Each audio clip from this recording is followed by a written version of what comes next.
Hello guys, in this video we will be recapping manhwa titled Second Life of a Gangster. As the scene opens, 5 tall men are seen walking down the street, all in anger. According to the information, these 5 men were already taken to the hospital and questioned if that was the doing of a dog meets. Jang Seok was grinding with anger, thinking how that man had the courage to do so, and without giving a second thought, he directly headed to their den. The guards were not able to understand why all of them had arrived without giving any prior information. Jang Seok was in no mood for conversation. Without a second thought, he punched the man and headed inside. Sitting on the couch, a man was playing with 2 girls and was astonished to see the presence of the protagonist. Finally, the most awaited man had arrived. Jang Seok again asked him why he was trying to play with the group and if he really wanted to die. In that situation, Dog Meat was not even judged by his warning and told him that the man he was looking for was not the one he had earlier seen. The man diagnosed as a human, but a demon or Ichinen's crazy dog was ready to give everything in order to fight. However, everything changed as he had turned old, losing the spark in his eyes, and it was the reason Dog Meats had denied him the chance to serve under him. Jang Seok felt that he was telling the truth, but being angrier, he called his subordinate to head out and bring his head without any mercy. Orders were followed as commanded, but unexpectedly, both of his men attacked directly on him. Dog Meat, which started laughing, stated that he should understand where he was standing. Showing Jang Seok losing his calm, he started attacking his own men and took them down with just one blow. After a while, standing injured, Dog Meat's mate told him that it was just the beginning, as he had planned something else for him. With a snap of his fingers, he called dozens of men who surrounded the injured protagonist, giving clarification that it was all planned. This time, Dog Meat's mate commanded his men for the task, and as seen, brightness started while Jang Seok boiled in anger.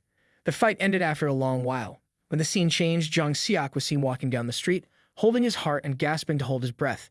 He was trying his best to hold on himself while cussing Dog Meat's mate for what he had done to him, guessing the condition and realizing that he was not going to survive anymore. He just laid down on the ground. Being a man, he smiled and started remembering how it all started for him. Life was shit as he dropped out from school at the age of 18 and ended up joining the organization. His only way of survival was being indulged in all kinds of dirty things to reach the position he was currently in. He crushed the poor and killed numerous detectives, not even considering that they had a family too. With all those deeds, finally, after 20 years of wrongdoings, he was able to attain the position of the ringleader. However, in the end, when he looked at his past, he realized that everything was for nothing. Protagonist was collecting all the memories, realizing that he had not done well.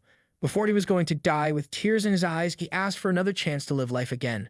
Before he fell and touched the ground, Jang Seok's eyes shook open as he found himself in an unfamiliar place, wondering if that was the afterlife or something out of nowhere. A voice asked him if he really regretted his life, leaving Jang Seok astonished. Jang Seok was in no mood to answer it, so out of anger he fired off, asking the one who was speaking to come out and show his face. His wish was granted, and when he turned, he found an angel standing right in front of him above the sky. The angel told him that his soul was already corrupted as much as it could. That thing once again reminded and made Jang Seok live his past life right in front of his face, telling him that his soul was surely going to descend into hell for eternity. The 40-year-old man had fear on his face, and so the angel, for that, told him that he was impressed that such a man realized his mistakes at the end. Jang Seok calmed down, remembering the final moment of his life back on the earth, and it was how his eyes turned teary. It was so embarrassing for the man, and he tried to clarify his doings. However, after coming back to his senses, he just asked the angel to send him to the hellfire for his bad deeds. But the angel offered him a second life to fulfill his regrets. Jang Seok was left astonished with this declaration and inquired about it.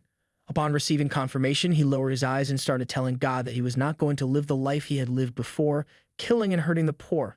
The angel, having a kind heart with a curious mind, was even willing to know if the sayings of Satan were true. Before granting him the wish, the angel told him that in any case, his wrongdoings would not be forgiven, even if he did good in his second life. Just then, before he could comprehend the situation, suddenly a bright light made the protagonist close his eyes. The next moment when he opened his eyes, he wondered where he was and what had happened while looking at his surroundings. Unbeknownst to himself, his body had already changed, and the moment he saw himself in the mirror, he looked like a pretty young and handsome kid. He was trying to recognize himself when suddenly the phone bell rang. A man from the other side of the call started cussing him, asking him why he had been dumping school for the past few days. Totally unaware of the call, Jang Seok asked for the identity of the man, and it turned out that the man was the dean of the school himself, who again asked him to get back to school immediately. Everything was happening at the speed of light, and when he started connecting the threads from getting a call from the school, heaven, his presence in this home, his memories, and the calendar date, all these things reminded him of what had happened at the White Place. In short, he had turned back to being 18 years old, the time just before he dropped out of school, and that sudden realization made Jang Seok burst into tears. He went on his knees, thanking the angel for his deeds and promising to live a decent human life. Jang Seok, as instructed by the dean, started wearing his clothes. After a while, he was dressed up in his school clothes, standing tall. He held out with the intention to make everything good for his past deeds and decided to live a general school life without turning into a gangster. He then passed through the street, and a man with yellow hairs called him by his name. That man was identified as the town gangster Hyun. Jang Seok got a flashback that he used to hang out with during his past days, stealing money from the poor. Anyhow, he had planned that he was going to ignore his presence and then just called him by his full name without giving any respect. Hyun had forgotten what age he was currently in, and that call made the gangster feel a little disrespected. He approached Jang Seok with an angry face, asking the reason for calling him so impolitely. Jang Seok was not going to live his past life and tried to ignore the conversation, stating that it was just a mistake.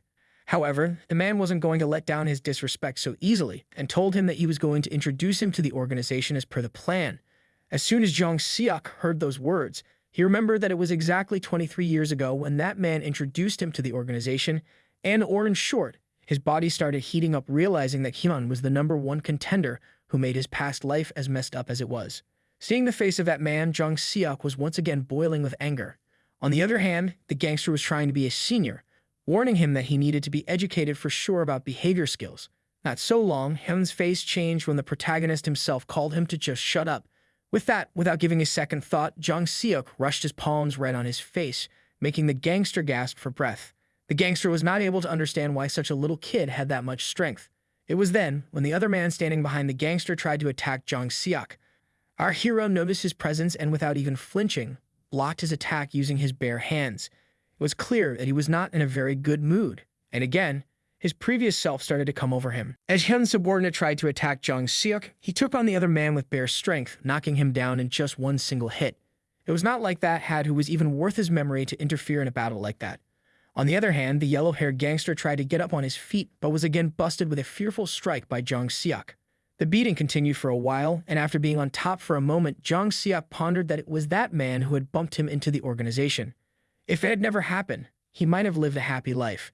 The yellow-haired gangster was begging for mercy while Jang Seok was clenching his face, looking right at his eyes, and was about to attack. Just then, out of nowhere, he remembered the angel's voice asking what he was going to do if he was provided with another chance. That contemplation made Jang Seok lose his strength in his hands, and he stopped in the middle of the attack. He turned to the guy and asked him to be so timid. He just wanted to give him a warning that he should not get on his nerves again, and then left the place while asking all of them to just disappear from the location. On his way back to the school, he was still pondering that he was not going to waste his second life just for the sake of some freaking mad guy, and his determination was absolute to live a happy life and head to school on a regular basis. However, the moment he reached school, everything changed as the bald headmaster started screaming at him, asking him to drop out. It was a little expected, but pre-planned, as he already had numerous mischief on his shoulders, including untold absences, stealing cases, and smoking issues. The headmaster was determined in his own ways to make the kid drop out of the school, and it looked like Jang Seok still had not remembered that he was in an 18-year-old body, acting all strange with a full attitude. Now when the dean was taking his time to scold the guy, remembering him of what he had done, Jang Seok responded with how he was going to get out of that mess easily, calming himself in the moment. He asked for a conversation and told him that from that day forward, he was not going to mess things up in school. He was ready to accept that he was one of the tough bastards to handle, but was not ready to leave the school just because of that. He started playing emotional games, asking the dean for a briefing on his decision and how he could ask a student to drop out of school after being a teacher himself. This time, the bald dean was in shock to see such a comeback, talking in such a meaningful manner, remembering his thoughts on how he would generally act further. Realizing that if he made that comeback into a good student, it would be a great achievement as a teacher. While thinking about all the sequences and circumstances, he confirmed his saying and then handed over Jang Seok his book, stating that he had earned his trust once again. Scenes then changed to class 2-4, and some students were talking about averted magazines, and when the camera angle changed, it looked like no one from the class was paying attention to the teacher, who was trying to calm all of them at once. Just then, with a kick on the door, Jang Seok entered, showing his presence and greeting his friends. Something was not right, as the teacher herself was not feeling well after seeing the presence of Jang Seok, and she blushed hard with just a single wave from him. The scene turned to a flashback when, on a sunny day, the new homeroom teacher, Hanji, entered the classroom giving her introduction for the year. While sitting on the back bench, Jang Seok's friends were doing what they did best. Hanji was feeling embarrassed by those comments, and they entered our key man for the day. An answer about Hanji's personal life being in a relationship left her at a loss for words, while Jung Seok continued his bingering and mocking, acting like jumping on the homeroom teacher. At that moment, she was shivering to see such a young boy acting in such a different manner. Fast forward to the present, Hanji still was in a state of denial and did not like the presence of such a rude boy there. Once again, the backbenchers started mocking her and making personal attacks. This time, Jung Seok, in a completely different act, smashed both of his friends, asking why they were acting in such a mean manner. He then went to the teacher, apologizing on behalf of his friends, making the cute teacher contemplate what really had happened. She questioned if the person really was Jung Seok sitting on the bench. He turned to his adjacent student, who was shivering to see him sitting at his desk. After a little banter between two classmates, Hanji still could not believe that the man really wanted to study through the book. He was searching for his friend, acting all good, but the moment Jung Seok looked into his books, he realized that he was not able to understand even a bit of it, as he had never studied. As the class ended, his friends were not in a good mood and asked why he acted so strangely inside the room. But at that moment, too, he hadn't changed at all. Once again, fell on their head, he told his friends that they were going to live a good life and further asked them to keep themselves in check. His friends were in complete shock and were not able to believe his words, but further, he mocked them while kicking their backs, asking them to head out as he was already hungry. All of his actions were being noticed by someone, and this time it was pretty clear a girl. Finally, when the school ended, Jung Seok enjoyed a sip of a Tetra Pak juice madly, claiming that he had not tasted it in the past 20 years. It was not liked by the others, and he really did not care about what they were feeling. Just then, he was called by someone, and this time that girl turned out to be a real beauty who was astonished to see the presence of that man right there. It looked like she was asking him to head out with them, and as expected, the other two backbenchers were already drooling over her beauty, while Jung Seok blushed, thinking if she really was Kang. Her private presence gave him some memories, and it was then when he was called by an elderly man surrounded by some of the gangsters, asking if he was doing good or not. Our protagonist identified them as someone who was basically ruling that school, and as per his memory, he had not had a bad relationship with them. He did not want to see them any time and asked the man to get to the point. The moment the gangster tried to explain what he wanted, out of nowhere, Jung Seok just asked him to get off to his mother. At first, the man didn't realize and continued speaking. However, upon realization, his voice changed as well as his aura, as he didn't like being called that. On asking for confirmation, Jung Seok called him by his name once again and added a nickname druggist to it. As expected, no kid would like to be called that, and as per his records, he had never been caught apart from one time. The gangster was not going to give any more attention to the man, and Jung Seok walked out, stating that he should keep his distance from him.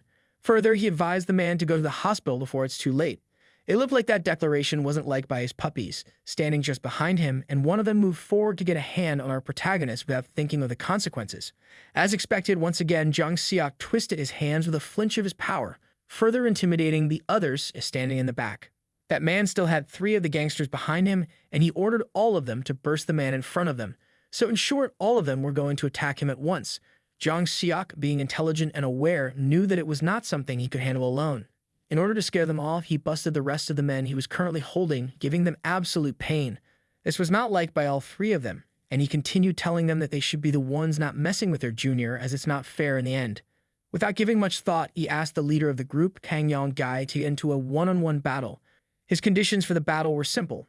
If he loses, he will give everything, but if he wins, he will become the boss of the school. The 3 subordinates of Kang Yong-gai appreciated the man for just heading in and winning that battle, but it was taking too long. So Jung Seok once again twisted the rest of his subordinates' arms mercilessly. The leader of the group was fully aware that it was a trap, and that the man was asking him to fight in a one-on-one battle in front of so many people. But the point was that he wasn't given a choice in that situation. This much had already been thought of by Jung Seok, and he wanted the same thing that the man was thinking. It happened exactly as he had already planned. Kang Yong-gai asked him to just get away from there, telling him that he would let him off for that time and he should never be on his side again. Jung Seok tried to interrupt, but Kang Yong-gai denied it, stating that he was letting it go for now. He started walking away from the scene, thinking his bluff had worked. If it hadn't, things could have turned really bad. Kang Yong-gai was wondering how that man found their secret for determining revenge on his humiliation, but he would get his revenge one day for sure. Meanwhile, the students of Class 2-4 were doing physical training, and Jung Seok was also one of them. He was doing as instructed, wondering how he was going to manage his personal life after heading out of school. At that moment, he noticed a girl standing in front of him, not doing the exercises as instructed. He started making fun of her, causing the girl to lose confidence in her figure. Just then, Jang Seok noticed something was off with the girl, and it was then when he saw a scar on her left hand. That single thing gave him several memories, where the little girl was surrounded by some thugs. At that time, the protagonist was the one who bullied her with his lit-up cigarette. The next day, a news article in the paper showed a photo of the girl, Sim Jae, and it was confirmed that she had committed suicide around that time of the year. At the same time, the boys were indulged in the basketball game, while Jang Seok was not liking what he had done to Sim Jae in the physical training class. A little thought made him realize that he had forgotten his true purpose of getting a second chance at life.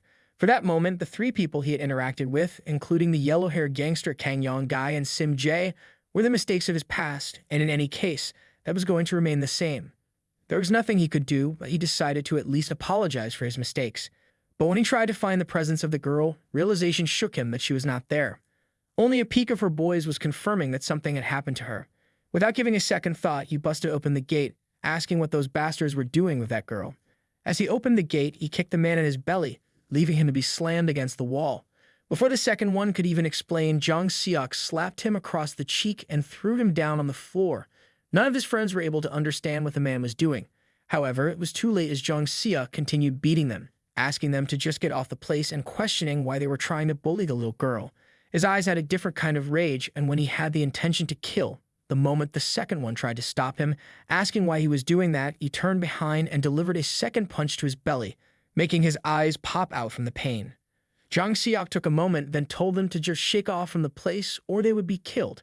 The only reason he was holding himself back was that he was still a 23-year-old school student. Both of the bullies followed his commands and left the room without a second thought. Jang Seok realized what the reason was behind that girl committing suicide. At that moment, the girl was shivering in fear, lying on the floor, grabbing her body. Only happiness was that she hadn't committed suicide after thinking of him. However, everything changed as he tried to approach her, and she shook her head away from his face, avoiding him. It was so sudden for him as he was the one who saved her from those bastards. Still, her eyes were telling a different story. He tried to understand how all that started, and he turned to a flashback to the day when he first met Sim Jae. She, being innocent, was picking up her pocket when he tried to mock her for her gesture at that time. He just ignored her presence and moved off. One day, when he was discussing his little street fights with his friends, he noticed the girl was always sitting alone with a book, head down on her chair. He wondered why she always ended up like that, and if she didn't have any friends. He was informed that the girl had been a loner since middle school, but even then, it wasn't enough to make Jang Seok feel any kindness towards her, as he had always been annoyed by her little face. With no intention of messing with her, he eventually ended up bullying Sim Jae by making fun of her and using her to kill time. He liked seeing someone running down tears from their cheeks. The bullying continued for a period of time, and all that little girl was able to do was endure it. In the end, when the boys left the scene, she was left on the floor, still sobbing and shivering in fear.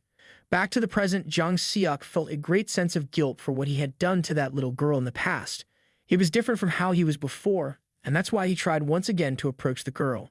But she shook her head, unwilling to let him touch her face. Unexpectedly, Jang Seok apologized for his mistakes and for using a cigarette to harm her forearm.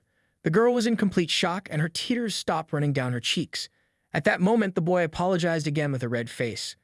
As the scene changed, once again, some of the guys were discussing something while looking at the two bastards being busted, all covered in pain and grilling over the teeth, which were broken by the man. One of them was not able to hold back his anger and further tried to tell Jang Seok that he was going to complain to the police. Jang Seok didn't care about it, and while standing up from his seat, tried to tell them that there was nothing they could do against him. He further added that, as per the laws, assaulting someone would only lead to a mere warning. He then asked them what they thought he would do once he was released. Everyone was aware at this time. Jang Seok was pissing in his pants but still tried to act cool, giving the man clarification that if he stated his misdeeds to the police, he was sure he would be the one in custody. That conversation was overheard by some of the classmates, and when they started discussing it again, one of them reconfirmed the question that had just been asked, raising his anger. The boy was at a loss for words and went back to his knees. At that time, Jang Seok shook off the other two discussing it and warned them again not to do anything stupid in the class. That little discussion ended and Jang Seok went back to his seat, noticing that the teacher still had not arrived. All the other classmates were busy leasing their butts. For the time being, he asked one of his adjacent seater about the presence of Sim Jae, and he was told that she had gone back to the nurse's office. The boy then had the courage to ask the man if something had really happened to the girl. That question made Jang Seok remember the shivering of the girl he had seen inside that room. At that moment, he was just wishing that the girl wouldn't do anything dumb. His head was already aching with all that thinking, and he wanted a little rest. But then a guy told him that it would be less than 2 minutes before the next lecture started. The teacher entered the classroom, telling the guys that she was going to start with a remedial class. Less than 1 minute after the class started, Jung Seok asked for a pen and paper from his adjacent seater, and then started preparing his misdeed list, figuring out the things he had to fix. The man was right. What he had done in his past needed to be corrected. First, he was going to fix Simjae's suffering. Even though that was a priority, Jung Seok took time to think about what the only way could be to do so, as it seemed the girl wasn't going to commit suicide at the moment. But there was still a chance that she might in the near future. The only answer that came to his mind was making her escape from being a loner. The scene changed once again, and Hanji was still engaged in reading the textbook, all sweaty, while the rest of the classroom was completely sleepy and lazy, trying to shake off their heads from the lecture. Jung Seok was already aware that in this school, no one was going to pay any attention to the lesson, so his second target to achieve at that moment was Hanji's condition. The list continued. Third, quitting smoking. Fourth, stopping swearing. And the most important thing to his mind was the fifth item, his father. He gave it some thought because his father had done several things for him while working his butt off at the construction site, and that's why he was so determined to get a job as soon as he graduated from college. He continued to think about it, but then tried to remove that thought from his mind by crumpling the paper and tossing it into the dustbin. All that time, his adjacent seatmate was trying to peek at what the man was doing, and somehow Jung Seok didn't like it. After a while and a lot of struggle, Jung Seok finally finished writing what he was going to do. At that very moment, Hanji, the homeroom teacher, called him for a little discussion. She wanted to discuss it alone because it wouldn't be good if she disturbed the class. They changed to the office area where the girl tried to explain the reason she had called him in. However, Jung Seok didn't pay any attention. He then stood respectfully in front of the teacher and apologized for what he had done in the past. That apology felt real, and the expression of the teacher changed thoroughly. Without a second thought, she told the man that he had really changed. It was so sudden, and so Jung Seok asked for a reconfirmation. She continued to speak, telling him that he had really changed. It was something expected, and at that moment, with a smile on her face, she told the man that the reason she called him was because she needed a favor from him. The teacher told him that he had a big physique compared to anyone else in the class, and that was the reason everyone was scared of him. With this declaration, Jung Seok wondered if the request was going to be to make the class quiet or if something like being a monitor would do. Hanji, on the other hand, asked Jung Seok to take care and stop anyone from bullying Simja. That was a sudden request, and Hanji continued to tell him that she had information that he was the one who helped when someone was trying to bully her. Without wasting a second, Jung Seok gathered the courage to ask her if the girl was really present as per Hanji's info. Hanji had sent the girl home earlier than the class. He further inquired if Jung Seok was really aware that Simjae was being bullied at school. The point was that the girl was too lenient, and it was difficult to make her understand that she needed to stand up against bullying at school. Even though they had tried millions of times, they were unsuccessful. Jung Seok realized that too, but then again reconfirmed with the teacher if she was okay with handing over that matter to someone like him, as she had the clarification that the boy was changing. Jung Seok was taken aback by such a declaration and was excited to know that the teacher had realized the effort. With that, he agreed in front of the teacher to lay her hand and do what she was thinking of. Suddenly, she told him that she needed to fulfill the task as soon as possible. At that moment, the teacher took a time, then started screaming, denying the fact that she was the school teacher and he was a student. There was no chance of anything like that. On the other hand, Jung Seok's demand was simple. He wanted English tuition after school. The teacher required him to be honest and stated that even his ABCs weren't in line when it came to English.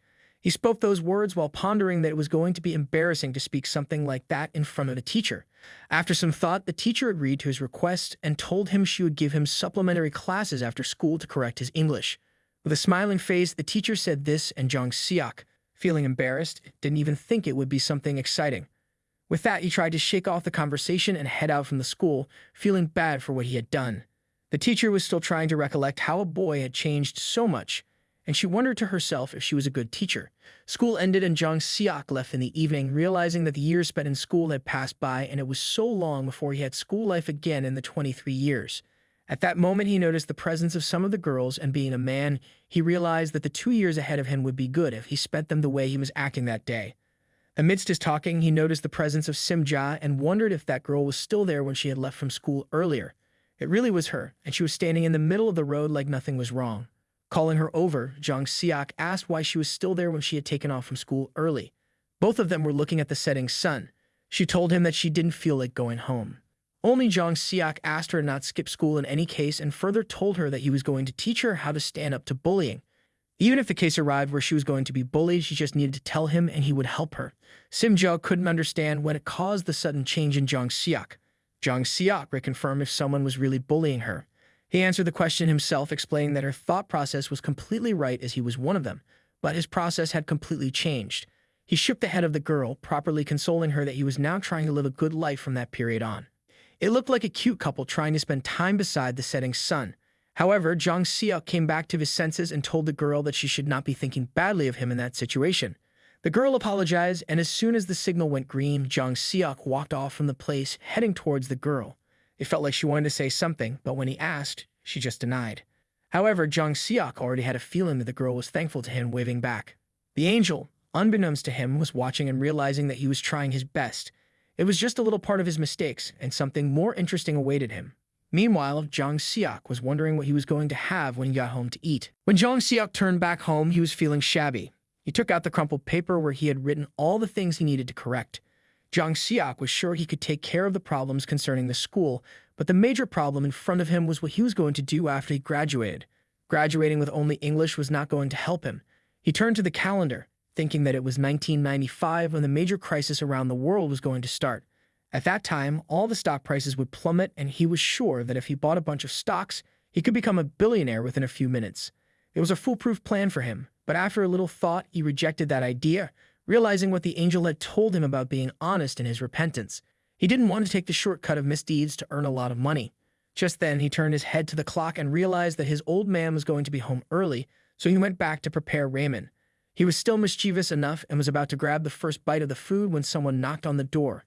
When he turned, he found his old man coming back from the construction site. His father, once again, was concerned if his son had skipped classes. Jang Seok just looked at his face without any answer. The scene changed to a flashback in the jail, where the guard informed Jang Seok that someone was waiting to meet him. As he reached the meeting room, he found his old father looking concerned. However, Jang Seok didn't pay any attention to the old man and turned back to get inside the cell. His father was continuously begging him to talk to him. However, Jang Seok abused his father, leaving him completely astonished at what he said. For clarification, he mocked his father for not even being able to bail his son out. Those words were like a knife to the heart, which made the father fall onto the floor on his knees and cry.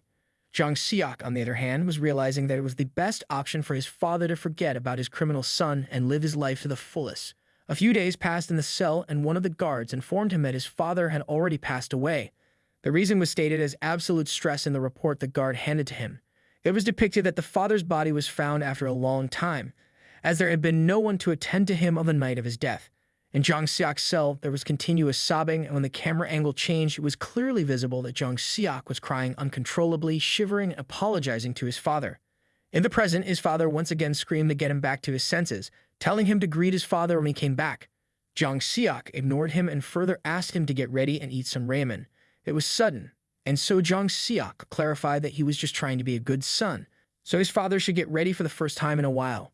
The father realized that his son had matured, and the embarrassment peaked. They sat down for dinner, and as they looked at each other and sipped the ramen, Jang Seok remembered his younger days when he didn't like his father at all. There was no one who would like a father who was deep into alcohol, not caring about his family, and someone who would drop his mother just because of his addiction. Everything changed after Jang Seok was born, as his father showed a different approach, trying to work hard on the construction site to earn money for their livelihood. At first, Jang Seok thought his father was only trying to earn money to fulfill his drinking needs, but it wasn't long before he realized that his father had given up drinking. Once he left the addiction, things took a twisted turn as he was continuously caught up by the detectives for his misdeeds. His father cried numerous times just because of him, and he saw his belief broken off by his own son. Jang Seok realized that now, and as the scene turned, he was shivering and sobbing while crying uncontrollably, dropping his tears into his food. The food must have been salty. When the father inquired if Jang Seok was really crying in front of him, he answered the conversation, stating that the spices in the ramen were something much more than he could handle at that time. He cleaned his eyes and reflected all his pleasure to the angel, thanking him for what he had provided at that moment.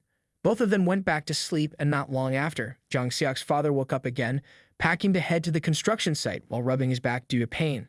Unexpectedly, Jang Seok woke up and asked his father to rest, as he was not going to let him go without seeing a doctor. His father denied any kind of rest and was determined to head back to the office. It was then when Jang Seok, embarrassed with a red face, asked his old man to come back home safely and not hurt himself in any case. His father looked at him with a confused face, but then smiled a bit, giving him assurance of doing so as he left. As his father left, Jang Seok looked at the sky and told the angel that he was ready for hell, as long as his father was going to have good honest conditions. For that reason, he was always ready to choose the wrong path. Finally, it was time for him to head back to school once again. As he was on his way, he was yawning and completely tired. His whole body was aching from laziness, and he was giving his best to stretch, thinking about the next 2 years he had to pass through. As he passed once again, the yellow gangster was sitting, smoking a cigarette, sitting right in front of him. Jang Seok thought about the consequences once again, having disrespected his senior gangster, making him lose his calmness in such embarrassment. He was not able to do anything, and just showed the man continuous rubbish talks, asking him to come back to his senses as he was trying to act weak on himself. Jang Seok, with a grin, informed him that he was not a gangster at all, and it was time for him to get back to his senses, get a job, and live his life peacefully once again. He walked off, putting the man on the floor, agonizing in anger. He should come back to his own self. Not long after, he reached back to school and was astonished to see the chirping of boys and girls around the classroom so early in the morning. Everyone was indulged in tasks, and Jang Seok was confused to see so many of them at such an early time, including Sim Ja. As soon as he was at his desk, he started wondering how he could settle things with the little girl. He decided to ask his adjacent seatmate Pol to switch seats with Sim Ja for a bit. Pol agreed and left the seat. When the girl reached him, he asked her to sit beside him for a discussion. Sim Ja agreed, but she sat on the bench. Jang Seok started looking at her from all directions, trying to find something odd in her. The only way to make her famous in the school was through her appearance, but he was aware that the girl didn't look so bad in her current self. Jang Seok tried to understand her, and then asked about her glasses, asking if she would be fine without them. When he got even a little confirmation, he took off the glasses from her face. When those glasses were removed, that girl looked like a baddie for sure, and she pleaded for her glasses back. On the other hand, Jang Seok was taken aback by the girl's looks without the glasses and further confirmed her eyesight.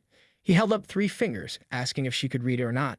The girl was successful in that, and it was then realized that the girl had looked like an old geezer due to the old-fashioned style glasses. With that understanding, he asked the girl not to wear glasses from then on. All of this was being witnessed by Pol, who was looking at them in confusion. Being a good guy, Jang Seok handed her the glasses back, asking the girl to bring some money. Those words were a bit of a bully, and so the little girl agreed while having tears in her eyes. When Jang Seok tried to explain that it was not meant to be bullying, she apologized and agreed to keep it a secret from the teacher. In any case, at the end of it, he just sighed and told her that the 1 week she was going to spend with him was surely going to change her life for sure. As time passed in school, Jang Seok was lying on the bench, sleeping in the middle of class. It was then when a man entered the classroom with a bang on the door, asking for the presence of Jang Seok. The other classmates were confused about his presence, and one of his friends, who had been beaten by Jang Seok yesterday, was grinning in happiness for some reason. The man then shook the sleep off Jang Seok, asking him to wake up. When Jang Seok finally woke up, the man pointed his finger at him, asking him to fight right away, without any reason. Jang Seok was taken aback once again, wondering what the identity of that man was. Before he could think any more about it, the man himself told him that he was in support of one of his friends whom he had busted yesterday. Realizing that the man was surely called by one of his friends, Jang Seok confirmed this and with absolute resolution agreed to fight. Jang Seok was still confused if he was doing this just because of that, but it wasn't the time for him to think about those little things. He started analyzing the man standing in front of him, trying to understand his identity. Being totally carefree, Jang Seok tried to shake off the man, asking him to just head back to school quietly. He then pondered why he would get himself engaged in any kind of relationship that he hadn't in his past life. Those words were sincere, and while Jang Seok was yawning to remove the tiredness from his face, he quickly delivered a powerful punch right on the face of the man. The attack surely made him angry. The other people watching the fight were a bit concerned, including a cute couple, while Jang was so happy to see the fight. He told Jang Seok that the man in front of him was an unprofessional boxer with a license, and it was time for him to really fight for something. Jang Seok cleared his nose, bleeding, thinking that even though he was trying to live a peaceful life, no one was letting him. With that confidence, he asked the man to come up and promised to teach him how to deliver a real punch. The news of the fight spread around the school like wildfire, and everyone was rushing to the classroom to see how they were fighting. The battle was between Jang Seok and Do-jun. Among those hearing about it was the girl from before who was more interested in the second name of the fight. She then turned to the classroom once again, and the professional boxer Do-jun was delivering continuous punches to Jang Seok. Jang Seok was realizing it through the impact of those punches, but he had already planned for the future. He knew those punches were not going to last more than 2 minutes, and that was the basic thought in Do-jun's mind as well. But being a professional fighter, he had already planned his next move. As Do-jun dropped his guard, Jang Seok looked for an opening and landed an intense punch, giving the professional boxer the opening he was waiting for. It was the moment Jun had been waiting for. It had been obvious from the start, but plans turned to dust when Jang Seok stopped and delivered a powerful low kick right on the knees of his opponent. That fierce attack made the tall man shiver in pain. He called for Jang Seok to cover, thinking the battle was turning into a ring match. Jun was once again boiling with anger, and this time he tried to deliver a punch without thinking about the circumstances. As expected, it was easily dodged by Jang Seok, but after telling him about it, Jang Seok delivered one of the most powerful punches of the battle, right to Jun's left cheek, knocking him to the floor. Jun realized the bed he had just fallen into, even after being a professional. It wasn't going to end with just one single punch. So he grabbed Jun by the collar and started delivering continuous slaps to his left and right cheeks, intensively sweeping the floor. The classmates and other onlookers were astonished to see such an attack. Jun had already asked for relief and started apologizing for his actions. After emerging as the loser, he told Jang Seok that he was not one of the friends of those two bastards. He closed the distance and told the man that his presence was never imagined to be here. He clarified that the man was sent by Kang Yong to take revenge for what Jang Seok did to him the last day. Jun had tears in his eyes, but he still couldn't answer the question. Jang Seok grabbed him tightly by the collar, trying to deliver the final punch to end his life. But just then, out of nowhere, a loud scream asked him to stop. It was Simja, who wanted to stop him from attacking a professional boxer. Jang Seok followed her orders and stopped, then left the classroom to head to the washroom. He told them to inform the homeroom teacher. Jang Seok headed to the washroom, washing his hands that had just delivered those powerful punches. He was remembering his past life when he had taken down several men with his bare strength, allowing the spectators to enjoy the moment as if they were watching a movie. His realization told him from the start that it was his mistake, but the point was that so much time had passed. He hadn't had the chance to understand when he looked at the faces of his classmates. It was clear that there was no acceptance. He saw the absolute fear melting from Simjae's eyes. He had no other options, and that was when he realized he still had a long way to go if he wanted to achieve something. His focus was now on countering the group of young guy.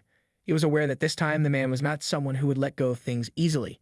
He was already on the radar of the dean, and Jang Seok was trying to brace himself for the future. On the other side of the wall, someone was coming with a lot of papers. As expected, both of them burned the papers, dropping them on the floor. Jang Seok turned to see who had the courage to do so, and he found a girl, long black hair shining, apologizing for not being able to see due to all the papers. This time, Hanji was in an appropriate position, and Jang Seok was drooling to look at something while she spread her legs like a sandwich between them. Being embarrassed enough, she closed the doors, and Jang Seok looked behind with a red face. He looked at everything while he just started collecting the papers and handing them over to her. Hanji told him that it was just for him, and as he looked into the sheet, ABCD was written properly with proper pronunciation, something like it was the basics of English. She had prepared it for him in order to give him supplementary classes, confirming that she prepared all those by staying up all night.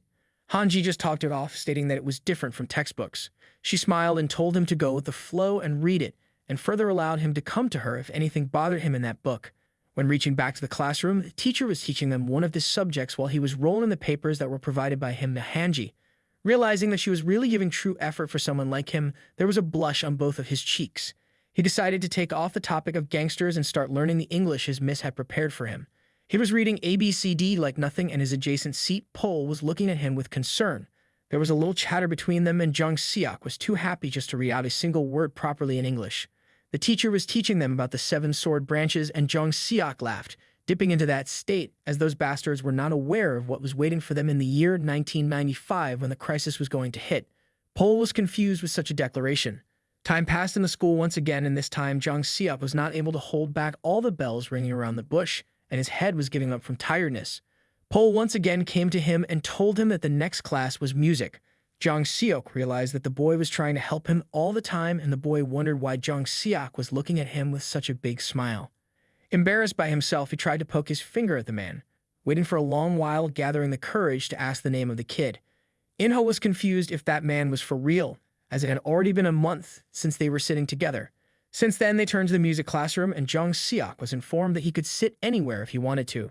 Yawning on his face, he decided to sit at the back of the classroom to get a tired sleep, and then he heard some of the classmates making fun of his to-be-loved, asking her to just sit around the corner. She accepted it without any hesitation. Simja went to sit around the corner of the bench, and Jang Seok joined her without saying anything, making her even more confused. That was an awkward moment, and so they clarified that he just sat at that position because he wanted to study hard. That attitude was not liked by those girls for sure, and they started whispering.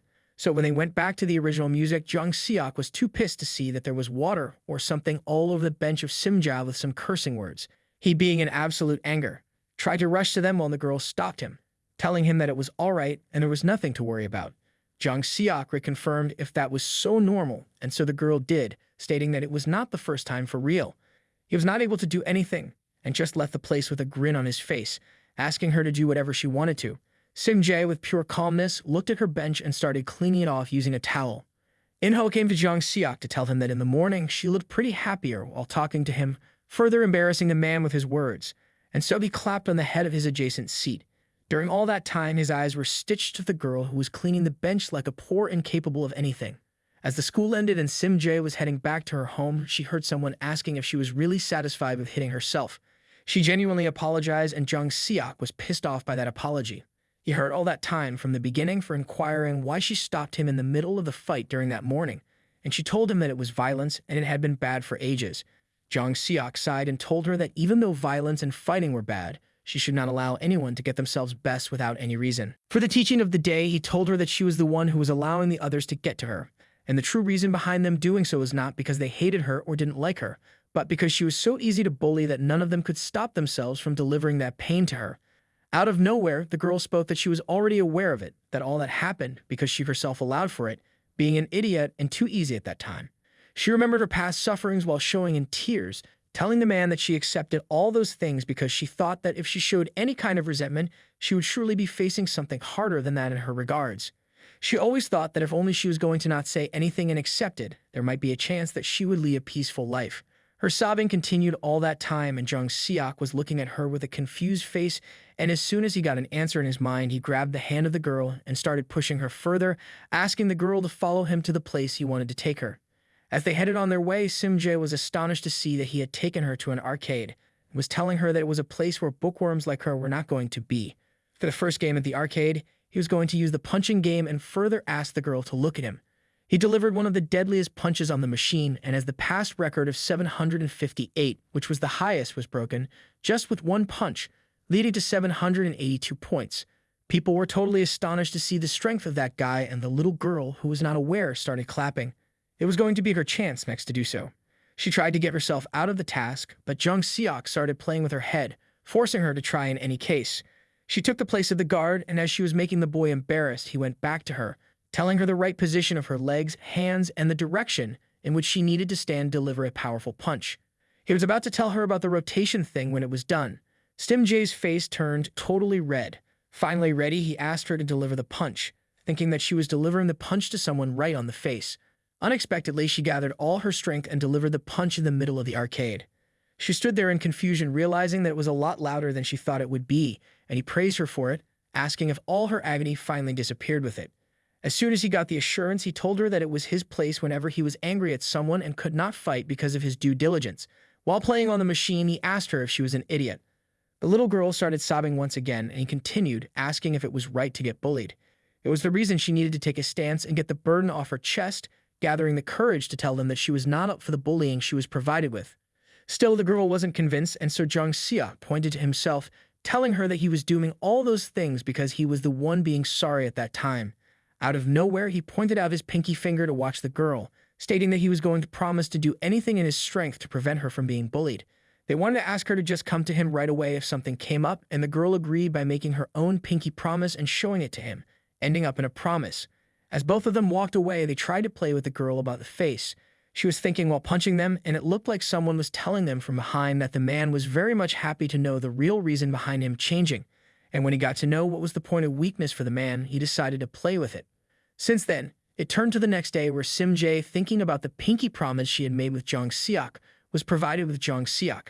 The last day before the return of help was so sudden, and just as a man banged on the table of the girl, startling her, it was none other than the leader of the gangster group of the school. At first, he apologized, and when the girl inquired about the identity of the man, he introduced himself as a savior who was going to save her. Further elaboration, the man told her that he was aware that Jung Seok used to bully him in the initial days, and the mark on her right hand was evidence for sure. Sim-jae wondered how that bastard was aware of something like that, and it turned out that it was Jung Seok's friend who turned him inside that mess. As the leader was playing with him, he was continuously cussing his own friend. And so the leader then turned to the girl, asking her to come with them to say something to the teacher's presence. He even told her the words she spoke in front of them, including that Jang Seok was hurting her and bullying her from the start, and it was the star which was given in evidence. Apart from that, he had also collected two of the guys who were the friends Jang Seok was proud of that would act as witnesses. In that case, he was sure it would be the key to his expulsion from the school, as the team's eyes were already on that bastard. That act would give the clarity that he was not going to finish those 2 years in that school in any case. Further, the man gave her the assurance that if he would be the one standing behind her, then no one was going to bully her. However, Sim-jae told the man that even so was the case before, that the man had already changed and was trying to help her in every regard. The leader sighed and called her a knife person by making up the story that he was trying to act all cool just because he didn't want to get expelled, and he was also aware that if she even said a single word against him in front of anyone, he was not going to be able to complete his graduation at the school and would get expelled. Sim-jae showed some assurance to it, stating that she surely was a stupid girl, and that maybe it was misunderstood. His intentions gave the leader hope that she was being convinced, but the happiness did not last long, as the girl, while shivering, denied his fate, stating that the boy was trying to help her, and that was the reason she was going to trust him. Those words were enough for the leader to lose his calm, and so he instantly grabbed the girl, asking her to do whatever he told her to do, or else her own life in the school was going to be miserable from that point onwards. Not only that, he also added to the conversation that he had already planned for the death of Jang Seok, sending some of the people outside to take care of him. As per his proclamation, he surely had been dead on his way to the school, as some of his men were already standing at the gate, handling some of the weapons for his welcome. Sim-jae was crying even with the thought of such harsh things happening to Jang Seok, but her prayers helped as the man entered the classroom, raising and further shattering the hopes of the leader. How he was present, there was a mystery. Not so long the business, in which the man was trying to play with one of his loves, enraged him towards the man. Time moved forward, and it was seen that some of the seniors were trying to attack Jang Seok, and he was giving his best to knock them down with just one single blow. His attack was successful, as the man was knocked to the floor. He then took one of the baseball bats to make them understand that they needed to know their places. The man once again told them that they should not be doing such things in the morning when they were trying to get back to the school. He asked if it was the gangster group who asked them to do so. The senior did not bother to reply, and then, with a grin on his face, told him that he didn't think that he was smart, as he was done for sure.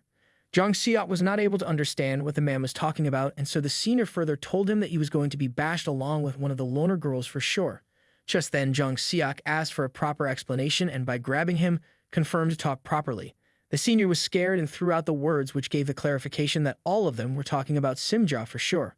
Not so long, the backup for the man arrived at the place, rushing towards him for the attack. But since Jang Seok was now aware of their real motive, he took the baseball bat and started heading right into the middle of the huddle to fight the first man. He killed him right on the face. For the second, he delivered a strong bat-hold attack to the arm of the man, making him fall to the floor. In the midst of all that, one of the guys was able to sneak behind him and deliver a bat strike right on his head, thinking that it really worked and would surely get him back to his senses earlier than imagined. Jang Seok matched this attack with his knee strike, right on the nose of the man. Other seniors were even scared to see that a man was capable of doing such things, and it was then that one of the others reminded them that he was just a second-year-old kid. That motivation was enough, and all of them backed off for the final fight. Jang Seok was also fired up to show them what he was made of. The battle continued for a while, and as expected, Jang Seok emerged victorious, bashing all of them to the floor and heading out to the classroom. Immediately, he opened the door, and the first sight he saw was totally unexpected. The leader of the group was already holding on to the girl, someone he loved, while the other two were totally confused about his presence. In such a state, Jang Seok was boiling in anger, and he rushed forward for the attack without thinking about the consequences he may face at that stage. The leader's guard came up front to block him from heading directly to the man. However, Jang Seok was easily able to deliver two of the most deadly punches to take them down in just one go. He was so indulged in battling with the crooks that he forgot about the main dish. And it was then at the main dish the leader delivered a push right on his back, making him fall onto the benches. Sim-jae was shivering and sobbing all the time while the leader started using the man, asking if he dared to deliver a punch to the senior. He was continuously attacking Jang Seok, reminding him that he was the one who was the leader of that school and was not going to let that man take over him with his presence in any case. Sim-jae had enough and tried to block the leader from further attacking, requesting him to stop as she was ready to do whatever he wanted them to do. The leader did not agree to it and again slapped the girl, calling her someone from the streets and dropping her to the floor. It was an ad that he should not have performed, but it was motivating for Jang Seok. He stood up after being injured and delivered one of the most deadly punches, telling the man by intuition that he needed to block it. However, before he could do so, the punch was already connected to his face, and it was enough to send the man down to the floor. Every other presence in the classroom was totally shocked to see that one of the leaders of the school was now defeated by a little thug. Sim-jae reached Jang Seok and asked if he was doing well or not, and further apologized because she realized that it was all because of her that all this had happened. Jang Seok ignored her and then called for everyone, including the ones who dared to touch the hair of his girl, or for the girls who were bullying her without any reason. There was a single message for all of them. In any case, if that continued, he was going to kill them. Just then, the dean of the school entered the battlefield classroom, and after knowing the presence of Jang Seok there, he declared that if he was the reason for all of this, he would surely be expelled from the school right then. The dean was continuously cussing our poor protagonist, asking how he dared to do so and informing him about his expulsion. He then turned to the leader of the group to tell him that it was not like he was going to get off so easily, and somehow the leader was happy and ready to give anything, even a little bit of embarrassment in front of his juniors, until Jang Seok was going to be expelled from the school. Jang Seok realized that it was his intention all along. Baron cussed himself as he realized that he was there because of not controlling himself. He was going to end his second life also without any school period. Suddenly, his intention changed as he thought of what Sim-jae was going to face when she was expelled.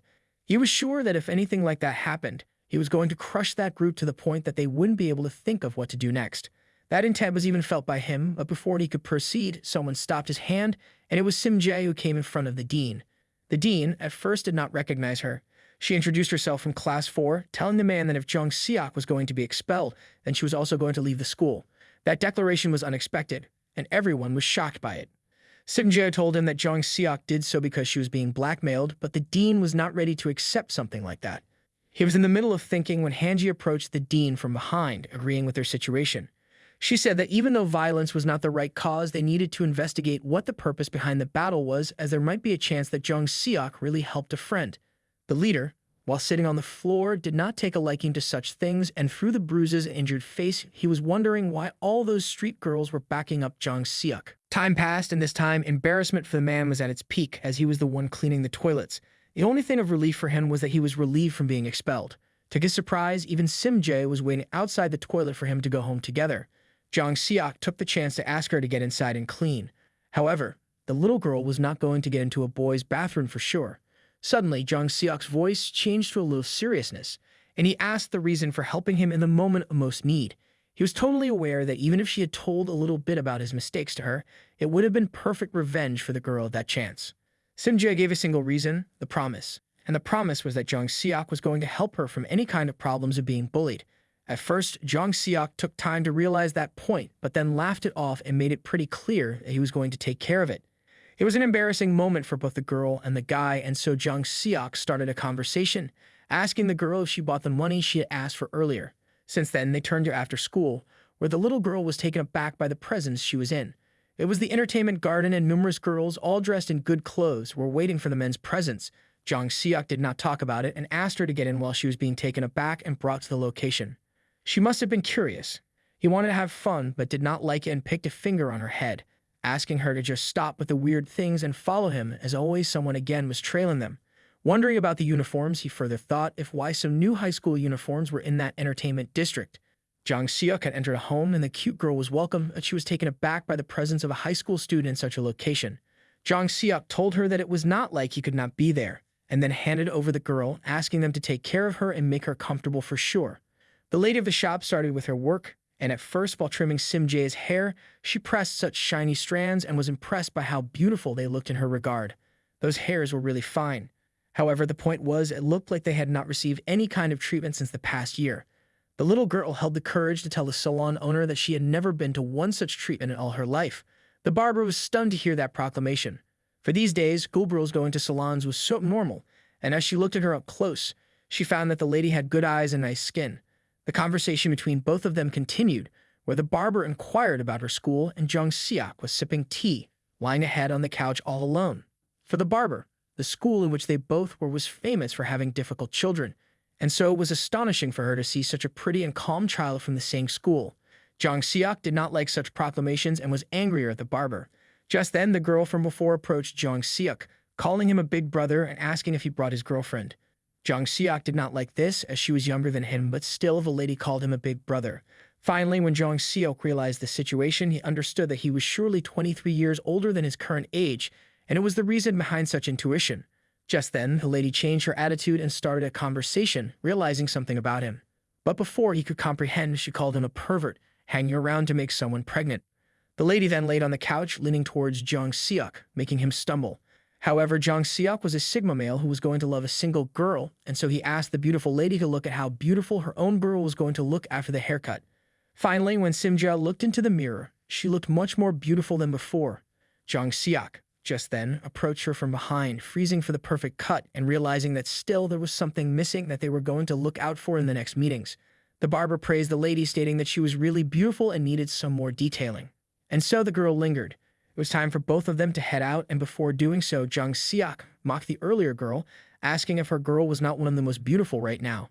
The changes between the ladies were complete, and while both of them were heading out, the barber realized that they were not acting like normal students, but rather like a husband and wife. Then just a couple, the definition was having a mean husband and a kind wife.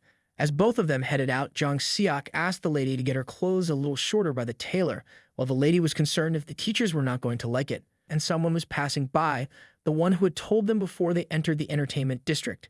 That man bumped into Jang Seok and told them that it was not the place for high schoolers to roam around. But Jang Seok did not like such an attitude coming from someone who didn't know better. However, the attitude changed once he saw something familiar in the stranger and called him out as Jang Sung. Leading the inquiry if he knew about the man, he just shot off the conversation and started pondering the presence of that old man at that location. Giving a little more thought, Jang Seok realized that in his past life, he was the first person he had killed in his gangster life. Jang Seok had finally reached home and was laying back, thinking about that man and wondering why such things were happening. The story behind the man was that he was an important person of the Tiger Skull gang, one of the rival gangs. From the start, they wanted to get rid of him, and being a part of that gang gave him the opportunity to do so. When he met the man, he realized that he was already heading up in his organization. Still, something was wrong in the calculations, as there was no way a student and a gangster like them would know each other at such an early stage. This was giving him a single thought, that it was the angel who was behind all of that. That thought plagued our protagonist, but something he couldn't take at once, so he decided to relax, as he was not going to contact him in any case. While he was developing himself, his father told him to just go back to sleep as he needed to get out for work in the morning.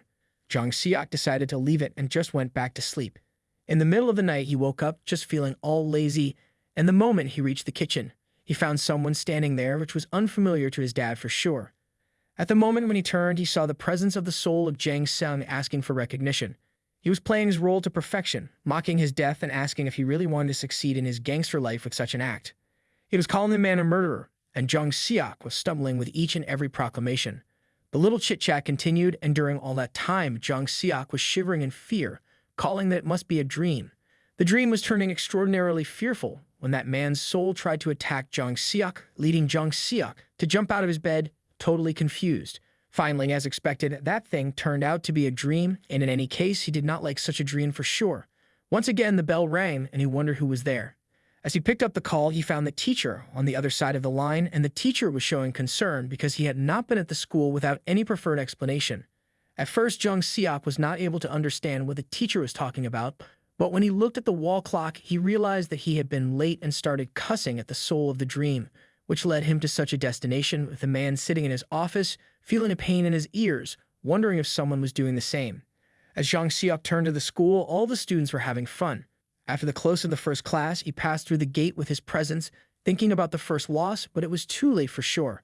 The atmosphere was completely different from earlier, and he wondered what the reason behind that was. Just before he could comprehend, two of his friends with dull faces were about to apologize. However, Jang Seok was already grinning at them. Both of them apologized, realizing that they were wrong on the last day, and Jang Seok remembered that he was so indulged with the beatings from the leader that he had already forgotten about them. He came to know that he was the strongest for the moment after beating the leader, and so, in order to teach them a lesson, he bumped a fist right on the back of their heads, asking them to just be themselves without creating any ruckus. However, in any case, he wanted both of them to apologize to Simja right then. Everything started as planned, and when he came to know that he was the strongest guest of the school, he started searching for the girl. Instantly, things were not going as planned. At the moment, she was surrounded by numerous girls trying to talk to him, asking where she got her dress altered from, and if she had changed her hairstyle on someone's behalf. She was washing it all off in order to boost her confidence, but the moment he saw her smiling face with a red blush, he realized that it only had gotten a little better. Happiness was busted in the middle when one of his friends told him that the dean was asking for his presence after his arrival. Then he turned to the office area where Hanji was waiting for him. The dean was not at the moment in the school, and Hanji, being concerned, inquired if he was ill or something, and it was the reason behind him being late for the day. He denied it. Starting from the beginning, Hanji had a different kind of blush on her face whenever she met with Jang Seok. For that day, also, she decided to take the call against the team, asking him to head back to the room. Jang Seok gracefully thanked her by blowing his head and then went back to the room with a smiling face, realizing that blessings only come to those who live kindly. However, the moment he saw some of the students who had not brought anything for the day, he realized he was really hungry. It was then when Sim-jae asked him to have some of her food. Initially, he denied it, stating that he wasn't a beggar. However, when she opened the box, he started drooling as he really wanted to have some of it. He accepted the lunch, acting like she was the one insisting, thinking that he deserved a little bit of it for sure. Suddenly, the girl from before entered the middle of the conversation. The lady asked if she was trying to get with him through lunch. It looked like she was a female gangster, accounting for 2 more back covers and a lollipop, gazing at Jang Seok. That lady praised him for being the strongest in the school, but Jang Seok wondered about the identity of the girl, remembering the last time when she acted and he played along just to remove any kind of unfaithful discussion. Sim-jae recognized her as Eun-jong. Jang Seok was done hearing that name, but the girl was not happy that he was not even aware of it when his ass was increasing every minute with a new identity being discovered. At that moment, a lady tried to talk with him, but he repeated his earlier answers he had given to everyone. The lady asked for a reconfirmation, further repeating that he had no intention of any kind of conversation with them, and then started discussing with his only girl to go back and eat something. Eun-jong, with absolute anger, started belling about something while calling Sim-jae as someone who was possessed by a ghost. Jang Seok did not like such a proclamation and asked for a little bit of explanation. The delinquent giggled and told him that Sim-jae's mom was a shaman, leaving them behind because that lady was possessed by a ghost. It was such bullshit that he wasn't ready to believe it, but got confirmation when he looked into Sim-jae's eyes and saw her red face. A conversation soon took place in school life where he asked why she didn't go home early, wondering if her mom was there to hit her. Jang Seok then asked about the bullshit from the lady who told him about it, and then came to know that such kinds of possession weren't able to stand unless a man was beside them. She wanted to continue adding something to the conversation, but it was too late as Jang Seok slapped her right on the face with a cheerful impact. Everyone was stunned to see such a scene, and further, Eun-jong called him bullshit and asked how he dared to. Jang Seok was ready to date a ghost rather than take a delinquent who was acting like a thug in the school. Every word coming out of his mouth was needles for the lady, and she tried to attack him. He grabbed her hand, telling her that there was no way he was going to get hit by someone like her. As expected, the lady started playing and showing off her background, where she belonged to and what her father did. But Jang Seok, being already 23 years older, was fully aware that the lady's father was a member of the Tiger Skull Gang. It looked like Eun-jong was so proud of having such a background standing against her, but her expression suddenly changed when Jang Seok closed the distance and told her that there was no way he was going to be scared of such a gangster at all. Taking the moment, he declared himself the strongest in the school, and while raising the lady's hand, stated that she was from then on going to be an official outcast. He further warned anyone who dared to come close to her would be killed. Every word was totally shocking to Sim-jae and the other students' presence in the classroom. Time passed, and both the couples were sitting beside the park on a bench, and the radio was wondering if that was really light of what he did with Eun-jong. She believed that it was a little harsh at that moment, but Jang Seok did not look pleased with such an attitude. He started playing with her cheeks, asking her to stop worrying about all the people giving a thought about that girl's real presence. He realized that it was the only girl who bullied her in middle school. He was aware of everything. While the girl tried to tell him that it was not from the beginning, Jang Seok did not bother about it. Whether it was or not, she must be punished. He further added to tell her that she was even busier than Kang Yeon. She was a delinquent who was acting in the school just with the backing of her father. In short, him being the LP right there was going to teach her a lesson. That declaration made the lady giggle a little, and Jang Seok inquired about it. She told him that he was acting like a 40-year-old man, but it was seriously rude for an 18-year-old. One question still stands: if he was going to be okay with her gangster father. While Jang Seok was not even bothered a little about it, there he just decided to head back to the 5th class while she stopped him and reconfirmed. He wanted to be good with that. This time, the question was totally different, as she was having tears in her eyes, and the question was regarding her being a shaman's daughter. Jang Seok was not able to understand the reason behind that question and further asked if being something like that was the past, to be bullied or not. The little girl was about to cry, and Jang Seok, after looking at her for a while, poked out his finger and attacked her for it once again, just like he did in the entertainment district. In any case, he wanted to tell her that, as per the promise, he was going to protect the lady from any kind of misfortune, whether it was from a ghost or from an outcast. In short, you wanted her to stop with such pathetic things, or else she would be flicked off numerous times for sure. Class was going to get started and he wanted to head out, but was again stopped by the lady who was about to ask for another favor that he might not like. As the scene changed, Jung Seok was on the rooftop, and the delinquent from before named Eun Jong was asking the man to just apologize and cancel the announcement he made in front of everyone. Jung Seok started laughing, wondering if she really believed something like that. While the lady was on the top of her boiling point, she was continuously reminding him about the Tiger Skull gang member, that is, her father, who could barge into the school without giving a second thought and could beat not only him but his only love, Simja, too. Something unexpected happened as Jung Seok released one of the fierce sponges, telling her that he was not going to show up with such big warnings. That was enough to put a crack on the wall, and the lady, being concerned, asked why he wanted to turn against the gang, knowing that it was too hazardous for him. Jung Seok, having knowledge of 40 years, told her that he was already aware that the father she was taking back right then was not different from a member who had been kicked out from the gang. As per the info, that man had been at the lowest of the gang for the last 20 years, was an alcoholic, and had gambling debt on his head, someone who was a pain in the ass. Dun Jong stood to his knowledge, and he further continued to warn her if she should say all those words in front of everyone, which would embarrass her to the peak point. In the end, when she realized that nothing was going to work upon him, she started asking the victim why he was doing such things to her, and if it was Sim Jae who asked him to do so and give him that much suffering.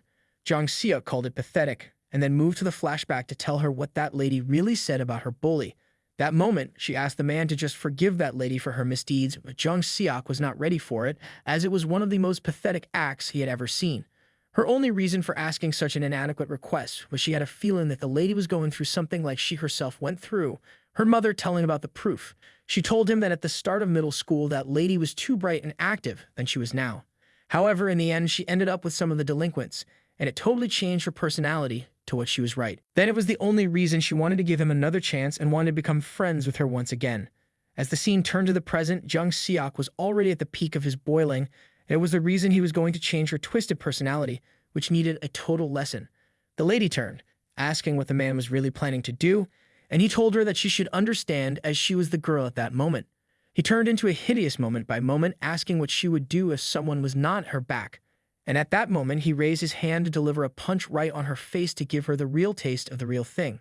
Eun Jong looked at it. She saw something familiar in the face of her father raising the hand towards her, and she tried to protect herself, leaning on the floor, screaming out like leading her father not to beat her. It was the eye-opener for Jung Seok, and he stopped in the middle and asked the shivering little girl if she grew up by getting hit. As the scene turned, Jung Seok was sitting all confused, thinking about something while the others were a bit concerned about his current mood. Both of his friends started palling about finding the reason behind his current mood, as it was not going to be good for them. Also shattering their protagonist, he started remembering what he had witnessed at the rooftop with the lady's presence. He was confused about why he was thinking that much about it. On the other hand, Sim Jae was inquiring about Eun Jong's health in her absence. Plo told her, as per the info, she was sick. Jung Seok entered into the conversation asking about it, and his lady told him that she was absent because she was sick. Was all sure that the lady was making an excuse to skip the school, while Sim Jae reassured him that it had been normal for her since ages. Even in middle school, she was the one having headaches or anemic attacks because she was low on hemoglobin. Protagonist was not ready to believe something like that and was calling it an excuse, while Sim Jae told him that it would be bad if she had received a shock from someone. Jung Seok, in any case, was not ready to take such a burden on his shoulders and then turned away, asking the girl to head out to meet her if she was so much concerned about it. Still, he was wondering why everyone sided with that nuisance girl and then started remembering about his past life when someone started bleeding, mine holding his legs for mercy as being a school friend. He just wanted to shake off this thought as it hadn't happened in that life yet and was trying to convince himself that he was not at fault. Just then, he heard the angel's voice, asking him if his earnest repentance was only worth that much. Prana was done with that voice, and he turned to find the angel's presence, leaving the other two looking at him, totally confused about his such an act. It was sure that he was hearing things, but there was no presence, and it was due an assurance about the angel, and for giving clarification that the angel was looking at him since the start, and whatever he did, it was witnessed by that being. Time fast-forwarded, and he was found screaming out, asking why he was the one helping that nuisance child while standing on the road, blasting in anger. There, showing his true identity, he was headed to find the place of Eun Jong, and after a long struggle, he was able to finally reach her family's place. Even though her attitude was not good, she still lived in a quiet place. Suddenly, the gate busted, and a yellow-haired man came out with alcohol in his hand, asking about the identity of the man. Protagonist confirmed about the house while the man started screaming, cursing him, denying the fact he was confirming. He bought off from the place, and Jung Seok entered the house screaming out for Eun Jong. It was about to head out thinking she went for a play, but was stunned to see the lady lying in one corner of the room, losing her complete strength and all covered in bruises. As soon as she saw the presence of one of his friends, she started screaming, but her screams were of no use. She lost every bit of her strength and laid on the floor, helpless and all tied up. Jang Seok was turned off by something like that happening to her. So suddenly, and after a deep thought, he realized that the situation was more serious than he thought. It looked like the lady was in fear of something, clenching her body towards herself, but suddenly that old man appeared once again in the house, calling Jang Seok a thief, while telling about the identity of him in the presence of the organization. Jang Seok did not bother for a second and delivered one of the fear punches right on the face of the man. The man again tried to revert back, but it was too late as Jang Seok's next knee attack connected on the old man's face and he cussed him, telling that he was not worthy of being a father for sure. Realizing that it was getting too late and the lady needed doctor's attention for sure, he lifted her up, pondering that at first he was going to take her to the hospital nearby. His walk was once again interrupted by someone, and it was none other than Jang Sung, who was happy with the first meeting with the high cooler for sure. Jang Seok was stunned to see the presence of the Tiger Skull Gang's lower and higher candidates at the same time. Please understand, you are sure that things were coming much faster than expected. At that moment, Jang Sung looked at the old man and asked Jang Seok how he dared to barge into someone else's house and even was taking their daughter without any permission. Jang was too pissed about him, punching the man, and Jang Seok did not even show a little flinch, telling him that he was one of the lowest members of the Tiger Skull Gang. Rage was in both of their eyes, but when Jang saw that the little girl was not doing well in his arms, he asked him to take her to the nearest hospital, and they would discuss other things when he comes back, giving assurance that then he was going to take care of the old geyser. Jang Seok finally headed out. Jang was taken back by the strength of a high cooler, punching down an active gang member without any resistance. Since then, they turned to the hospital where Yun was lying on the bed, and the nurse was telling them that even if it would have been a little longer, then the chances of survival might have been reduced to 0. She told him that her immune system had been weak from the beginning, and she needed to take care of herself in any regard. At that time, once again, he went back to his flashback, where he, along with other members of the group, were enjoying their victory over the Tiger Skull Gang. The only person in the middle of fame amongst all the gangsters was our protagonist, holding hands with a real baddie. He was telling all of them how he busted the leader of that group, and just then, suddenly someone grabbed Jang Seok's hand and introduced herself as Jang, the one who graduated with him from the same school. Jang Seok did not recognize her and asked about her identity. She informed him that she was one of the slaves who were sold off at the time when they won over the Tiger Skull Gang. The reason she was present there was that her father was not able to pay off the debts. At that time, while offering the drink, was leading Jang Seok to take her out of that place. But being his previous self, he pushed the little girl, showing her an arrogant face and asked why he would help a girl like her. He was not giving any kind of crap about the same school as he was not remembering anything. Without wasting even a second, he called for the manager. The instructions were clear to the bar group. They needed to make sure that she worked days up and down and would serve every member of their group once they arrived. Yeon started screaming in pain and crying in anger, while Jang Seok walked off without giving a shit. Protagonist was pretty sure that when he left, the only conclusion of her life was that she must have died and could not have a happy life. The question in his mind was if he had dropped out from the school and became a gangster, then her life would be the same as it was going in the previous life. Out of study, the nurse asked for the bill, and Jang Seok told her that he had no money. Just then, Jang Sung arrived and told him that all the bills were paid, so he did not need to pay a penny. Protagonist was told about his presence at the location, and he told him that he was aware of every corner of that city after living there for 37 years. For the next information, he talked about the yellow-haired father who was not even worthy of being called one. But as a member of the gang, he needed to take care of him, and he did so. Jang Seok was impressed by Jang's initiative of helping the gang members who were not well on their feet and taking care of them. Out of the sudden, Jang started adjusting his watch, and after asking the name of Jang Seok, he slapped a tight punch on his face, telling him that he wanted to know the name of the person who dared to attack one of his family members. Jang Seok, stunned, turned to the man in anger, reconfirmed if that was all his complete strength. Jang was impressed with the kid's attitude as he was not even shivering a bit after being delivered such a powerful punch from one of the head members of the Tiger Skull Gang. The man then started playing with his hair, telling that he was interested, and that he was kind of an interesting boy, leaving Jang Seok to talk about the taunting he received. Little banter continued between both of them. Jang was calling him a boyfriend of Eun, while the other was denying such a filthiest thing. Before leaving, Jang asked the man to take care of Eun on his behalf, but before Jang Seok could explain even a bit, Jang left, asking him to pay respect the next time he saw them. While the man was leaving, Jang Seok realized that that character was much better than he had anticipated. But still, he was sure that a gangster would always be a gangster. There, while heading back home, he decided to take care of the angel and was definite in one regard. He was not going to kill anyone in this second life for sure. And if that angel was testing him right, then he would make the presence of each and everyone who had been part of his deadliest past life at once. He wanted to tell the angel that he was a temperamental person who was going to first before talking. He suddenly felt the requirement for a cigarette, so he took one and started licking the lollipop in place of the cigarette. Then suddenly, he was motivated to the utmost strength. He started challenging the angel, stating that he was going to live the life as he pleased. For the remaining time, the man was already informed that whatever he did, he was going to hell for sure. He was acting really strange while telling the angel that he would live his life freely in his good way, and if the angel wanted to take his life, he could take it right then. Unbeknownst to him, someone was standing on top of a pole, giggling and telling Jang Seok that he hadn't really changed and so was going to be looked for a little more while. Since then, turning to the next day, Jang Seok was getting ready for school once again, and it was quite unexpected for him to find his father at the place at that time. When he was tying his shoes, his father was suffering from intense shoulder pain, while his son was asking him to just rest and see a doctor because it was going to get worse if he continued his physical labor. Father denied it, took the money, and when the son looked at his father's state, he offered to drop out from school as he was not doing too well and could earn some living for their family. Being a typical father, he did not like it and banged his son on his forehead with an intense sponge. He wanted to tell the little kid that it was not like he was not doing well, but he was not giving his best to do well. The second question came from the man, where he asked if he was doing and creating ruckus while fighting with the others, still in school or not. Jang Seok denied it at first, but when the old memories came to his mind, he stated that it changed depending on the situation he was currently in. He was not fighting.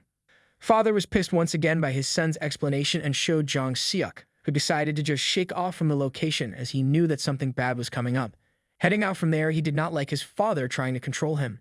For the next thought of the day, he wondered about how Jang would be doing, and if she would be better now. His imagination told him that the girl must be ready to do anything because he was the one who helped her and took her to the hospital in such a miserable state. But his expectations were crushed to pieces as soon as he reached school and saw that girl lying on the table with her head down, giving no Jang Seok. Being concerned, he inquired about her health, and the others informed that she had been like that ever since she arrived and was asking for alone time. Jang Seok was not among the ones who were going to give her whatever she was for, and so he added out and asked if she had something to say to him or not. In return, he got what he was saying to everyone on the first meeting and was done by such a declaration. For reconfirmation, when he asked, she repeated the same words, leaving Jang Seok totally confused by such a self-centered girl. Taking these words into consideration, he left the place, telling her that he was not looking for anything in particular from her in any case. He looked too embarrassed for his thoughts, and when he was about to leave, that girl looked at him and started cussing, realizing that it was because of him that her school life had ended. On the other hand, she was more embarrassed because that man had seen her in a compromising state and was sure that he was going to use it as a weakness against her. Out of nowhere, her two subordinates arrived and were asking for the well-being of the lady, shocking her. If those guys were going to talk to her, both of them took the lady to the rooftop while giggling even much more than required. At the rooftop, Jang realized that there were a lot of people who had eyes on Jang Seok, and for that, she just needed to take care of all of them arriving inside the school to beat him up. There was something fishy from the start, and those girls showed their true attitude by blocking the gate of the rooftop using a wooden block. Out of nowhere, Jang was bashed by someone right on the floor, and it turned out that there were 3 delinquents waiting for her at that location since the start. She was earlier feared by them, but at that moment, when she tried to tell them that she was one of the daughters of a Tiger Skull gang member, none of them paid any kind of attention to it. They asked why she did not use that power when Jang Seok passed her in front of everyone, seeing someone turning dirty, and as soon as she realized that she was not going to enjoy this, she started pushing herself back while the delinquents were going to bully her in any case. They had the motivation that if Jang Seok could do it, then they also could, without any hesitation. Jang was stunned and started begging for help from both of her friends. However, none of them was ready to do so as they thought that she was paying for a lie, nothing else. The delinquent hands were approaching closer and closer to the girl, and she was pondering in her mind that in any case she was not lying, but was trying her best to not get her family exposed in front of everyone, or she was trying to find an environment where she was not going to be and live a peaceful life. Her screams raised and her tears flew from her eyes like anything. The delinquents were not worried about her screams as they thought that no one would come since the gate was locked, but their intentions were bad. As soon as the gate was broken with a single kick by Jang Seok, both the girls and the 3 delinquents were shocked after being quieted by one of the strongest persons of the school. Whatever the case may be, Jang Seok did not like such an attitude in his rule. As he entered the scene, he asked all of them to continue what they were doing, and they should not stop in any case. He was totally pissed at that time but was acting cool with such happenings. Everyone realized at first that the man was joking for sure, and for the first time in a long while, Yunjong showed some kind of ray of hope emerging from the man. The delinquent was not able to uphold his saying and then screamed out asking why he was playing so nice if he was the one who asked them to do so in the first place. Protagonist did not like that at all, and then grabbed that delinquent by his neck, raising him into the air, asking him to just repeat what he said. In his regards, those were the delinquents who were going to crawl on the floor if someone had the power. However, he took it easy as soon as that person lost it. With that declaration, he put the man on the ground and then made another declaration, stating that they should announce in the school that if anyone laid a hand on Yeonjong, then he would kill them. All 5 of them ran off from the rooftop, grinning in anger. While the lady was still lying on the floor, trying to get up, she was so stunned that she, with tears in her eyes, started burdening Jong Seok with a lot of questions, including why he was doing such things and if he was making a joke of her in front of everyone. She just needed an explanation. Jong Seok, with a wink of an eye, told her that it was not his intention at all. And all of that came from one single cute soft girl, Sim Jae. Thun Jong was taken aback with that presence as she was not sure why that girl was helping him, even when she had said so many wrong and degrading words towards her in order to degrade her self-respect in front of everyone. Sim Jae started crying, so Jong Seok entered the conversation and told her that no one was as pathetic as she was, and then further told her that while she was trying to act delinquent to save her family, Sim Jae was speaking about her being worried from the start. Sim too held the lady's hand and told her that even though she was hurt a few days ago, that pain was nothing comparable to what she was bearing of not being able to hang out with someone like her.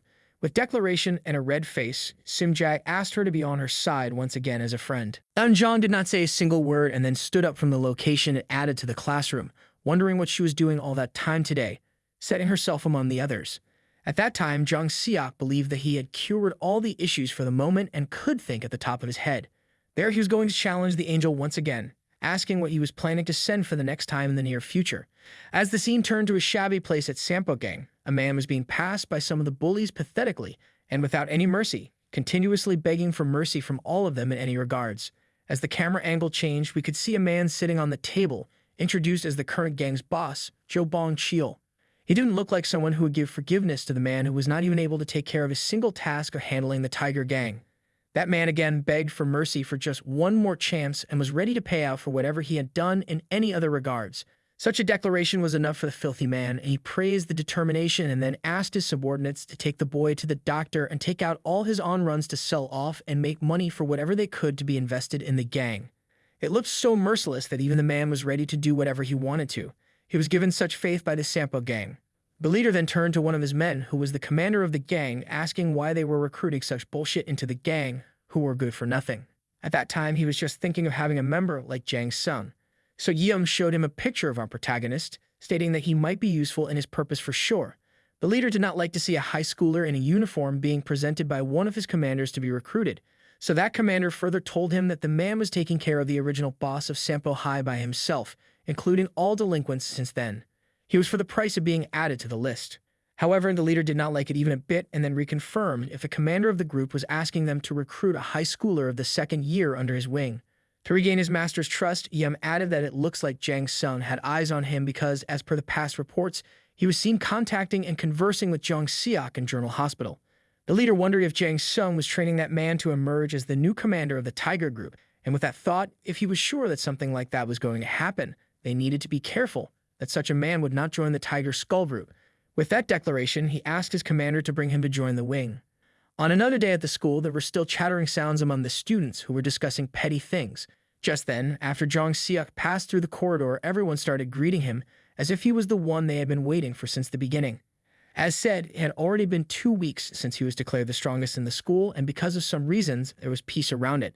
The only reason he remembered was him banning all acts of stealing, bullying, and delinquent behavior from the school.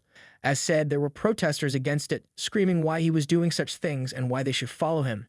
However, they all calmed down with a few punches by Jong Seok, and after realizing this, they disappeared, showing no signs of delinquency. Just then, Sim Jae arrived along with her friend and waved at Jong Seok, asking how he was doing. Looking at her face, it was clear that she had come out of her loneliness and was more confident with her new hairstyle. From that day onwards, Lun Jong was always accompanied by Jong Seok's girl, and somehow she felt a little embarrassed. She arrived in the middle of the conversation, giggling while mocking Jong Seok for his late presence. She was the third character doing fine at her Misty Eve list. The fourth member was Kang Yong, whom he had not seen for a while. After the last outburst, he was just stuck with one single problem, and at that moment, a man called him and bowed in front of Jang Seok with huge respect, calling him Big Brother. Jang Seok, in some cases, did not like such kind of respect, and that man turned out to be the professional fighter who had continuously called him Elder Brother with utmost respect, remembering the fight, which he himself started. Jang Seok mocked him, asking why he was being so respectful when he had been a dead bastard last time. The other man just tried to shake off the conversation. Jang Seok walked off from the location as he had no longer any intentions of acting like a delinquent in the school, but unexpectedly, the man told him that it was the only reason he wanted to follow him. From the beginning, that man had been impressed by his immense power and was going to follow him if he formed a group. However, he was shocked to see that Jang Seok didn't even form a single one and was doing and correcting everything by his own standards. His actions and approaches were giving him only one single clarification. The strongest person in the school does not require any kind of power force. It was at that point in time when the man considered him as the elder brother for life, and in the end, he was the one who had been taken down and was ready to face anything from that little bastard. After school, Simjae asked Jang Seok out, however, he denied, stating that he had to make dinner for his father. Just then, some casual person started asking for Jang Seok's help with his bag, and he initiated the game of the bag. But after realizing that it was the creepiest guy from earlier, he took off his bag and asked if the man was really talking to him. Since the beginning, the man had intentions to walk Jang Seok to find out where he really lived, not information one should refer to his friends for sure. Both of them walked down their hallway and were inquired by two big men blocking their way to the narrow stairs. They were looking at him with bad intentions, but Jang Seok was able to understand a little bit of his presence. Their attention suddenly was grabbed by someone else, and when both of them turned, they found that it was the yellow-haired gangsters with a bat, and along with a man in their presence, there was only one intention: to kill our protagonist. That yellow man continuously started cussing our protagonist, and when he was in the middle of speaking, the man behind him raised his hand and delivered a powerful slap on the right cheek of the man, acting like he was the superior one. He didn't like such an attitude coming from a lowly kid, and so he walked off, asking who was Jang Seok amongst both of them. The man told him that Jang Seok was not liking the situation, and things only got worse when that tall, bulky man asked him to just follow to the point. He wanted to know, but none of it was making any kind of sense. Until then, he had done nothing to be indulged with the Sampo gang. He was trying to analyze the reason behind their presence at the location, knowing that if he was taken away from the location, then he was done for sure. At that moment, he started rising for a sneak attack on both of them, taking them down and running from the situation. However, his only problem was the presence of his subordinate behind him, whom he called an idiot. Instantly, Jang Seok denied that thought and started running at the man with a clean fist, acting like he was going to deliver a punch, while the man stood with a grin on his face, waiting for his arrival.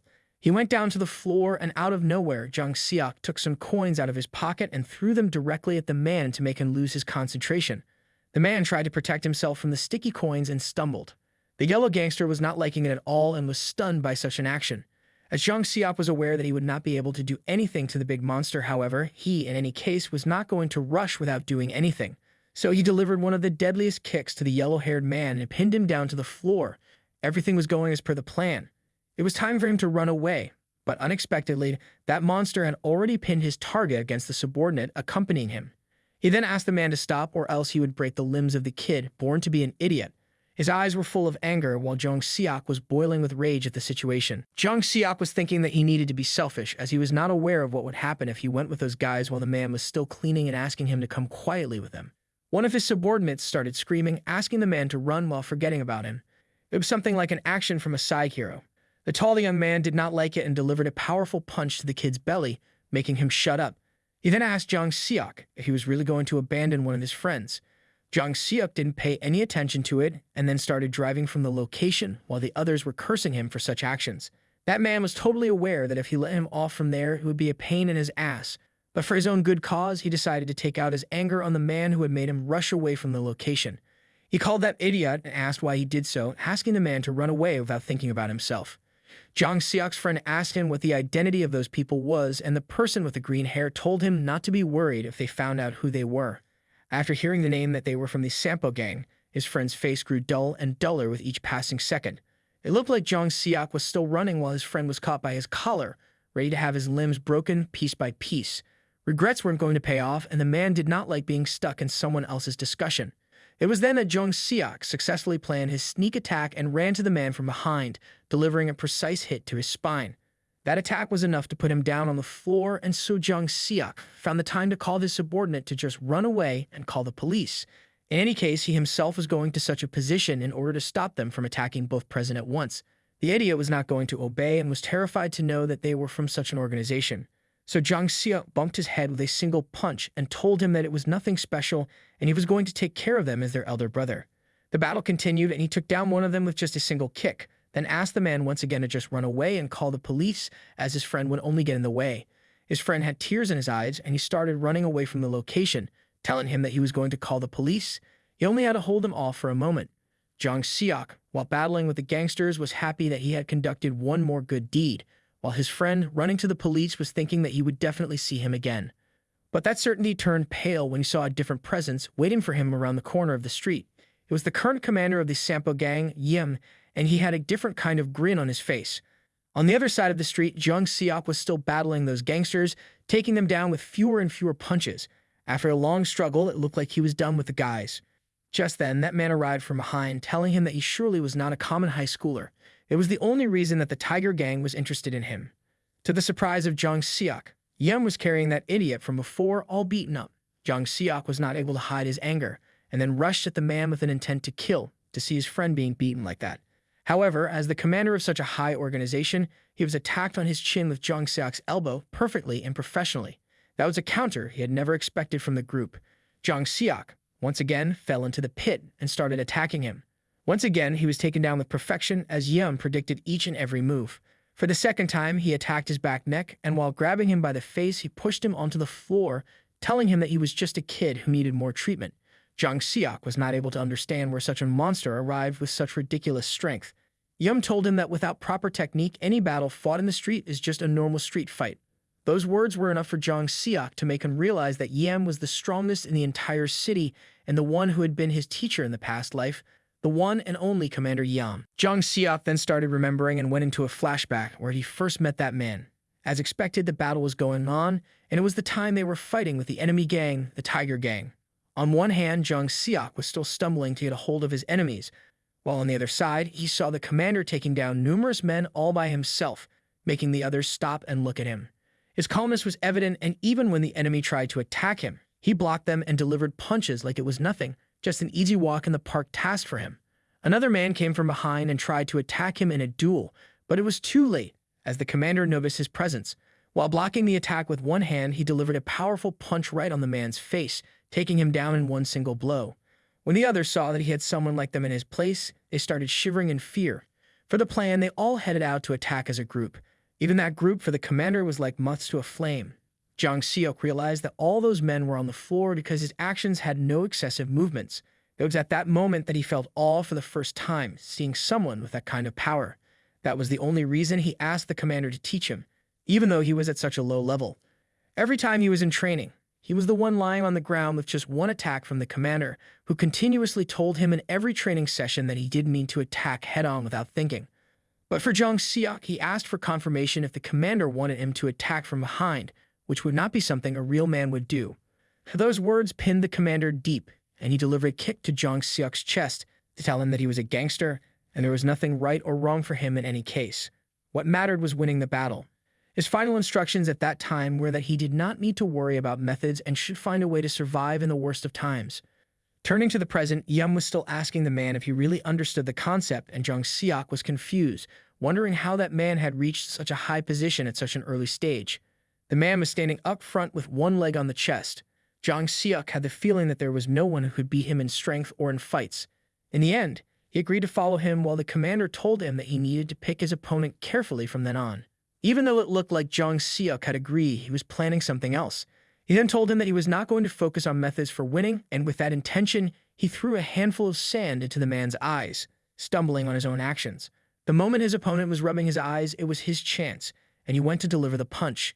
He was delivering it to his schoolmates, but as expected, that beat was not successful. When his punch was blocked, the commander praised his strategy of launching a surprise attack, but even that wouldn't work on him. And when the punch was just an inch away from Jung Seok, he realized that he had really messed up. On the other side, where Sim Jae was walking for the treat, she looked a little depressed and concerned.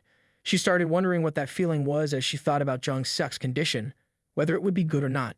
When he opened his eyes, he heard someone talking about him about taking down 4 guys at once.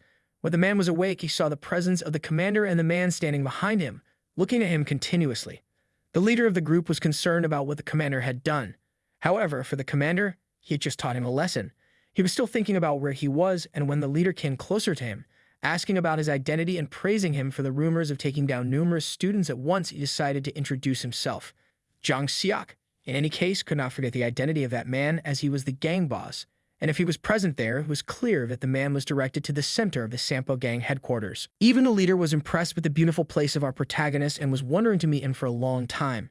From the beginning, he wanted him to make him a part of the wedding and was ready to do whatever he had to do there.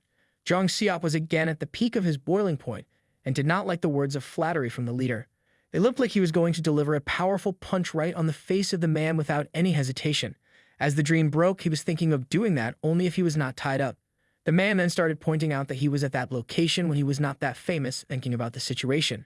He remembered what he had done during all that time, fighting with gangsters and the school bosses and winning over them in just a few moments of time. This was the reason he had been holding such attention from the beginning of his second birth. He was trying to be a good person, but was not able to because of some circumstances, and he had to face the other hand when the commander was looking at the man. He realized that something was wrong from the beginning. The first reason was that he had no fear after being summoned by such a gang member, and the second one was the words that he had said during the battle on the ground. He just couldn't shake the feeling that he was not a normal high schooler for sure. Suddenly, Jang Seok started laughing, making the other two standing in front of him totally confused.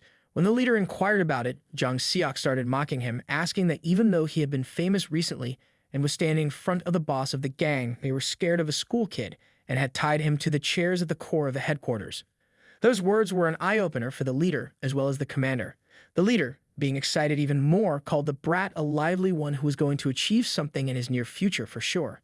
To further emphasize, he grabbed his hair, seeking some kind of fear in his eyes, but Jang Seok, being stubborn, asked him to do it. When his hands were untied after deep thought, the leader announced that he was going to untie him while the commander tried to tell the man that the kid was surely plotting something, and it wasn't as simple as it looked. The leader did not like the intervention from his subordinate over his command and was looking, and it was what Jang Seok had expected from the beginning. That the leader was an emotional character, while the commander was a practical one. Just then, he started planning what he had to do once his hands were untied. The only plan for survival in that case was grabbing the leader and taking him as the bait to get out of the headquarters alive. It was a temporary solution as something was fixed. They were going to follow him to the end of his life. But for then, even the temporary solution would do. The process was in between when both of them heard something happening inside the headquarters. A man entered the room and informed them that the Tiger Gang was inside the building. But before he could complete the sentence, he was hit by a powerful kick from the backside of the door.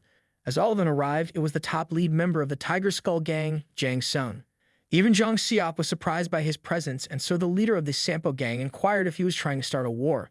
Jang Sung answered the question by asking if gangs were feeding on children, and those words were irritating to the subordinates standing behind the leader. Everyone was waiting for the leader while he allowed the members of the Tiger Gang to take away the kid. They required reassurance, and the man again repeated that he was allowing them to take away the kid and do whatever they pleased. However, it was not going to be easy in the man's head. In the end, successfully, Jang Seok's hands were untied, and the top member asked Jang Seok to head out. The leader, at first, showed no resistance, but then asked Jang Seok to meet in a better place. Jang Seok denied, stating that he never wanted to meet him again, whatever the case may be. But it was not expected that the great Jang Sung would rush personally to save a kid, and it was the reason he was going to take that bastard for sure. Things were getting interesting in the eyes of the commander, who was still pondering about what the identity of that man was, as he surely was not a high schooler. As they exited the headquarters, Jang Seok was wondering why those guys were there and how they had found him.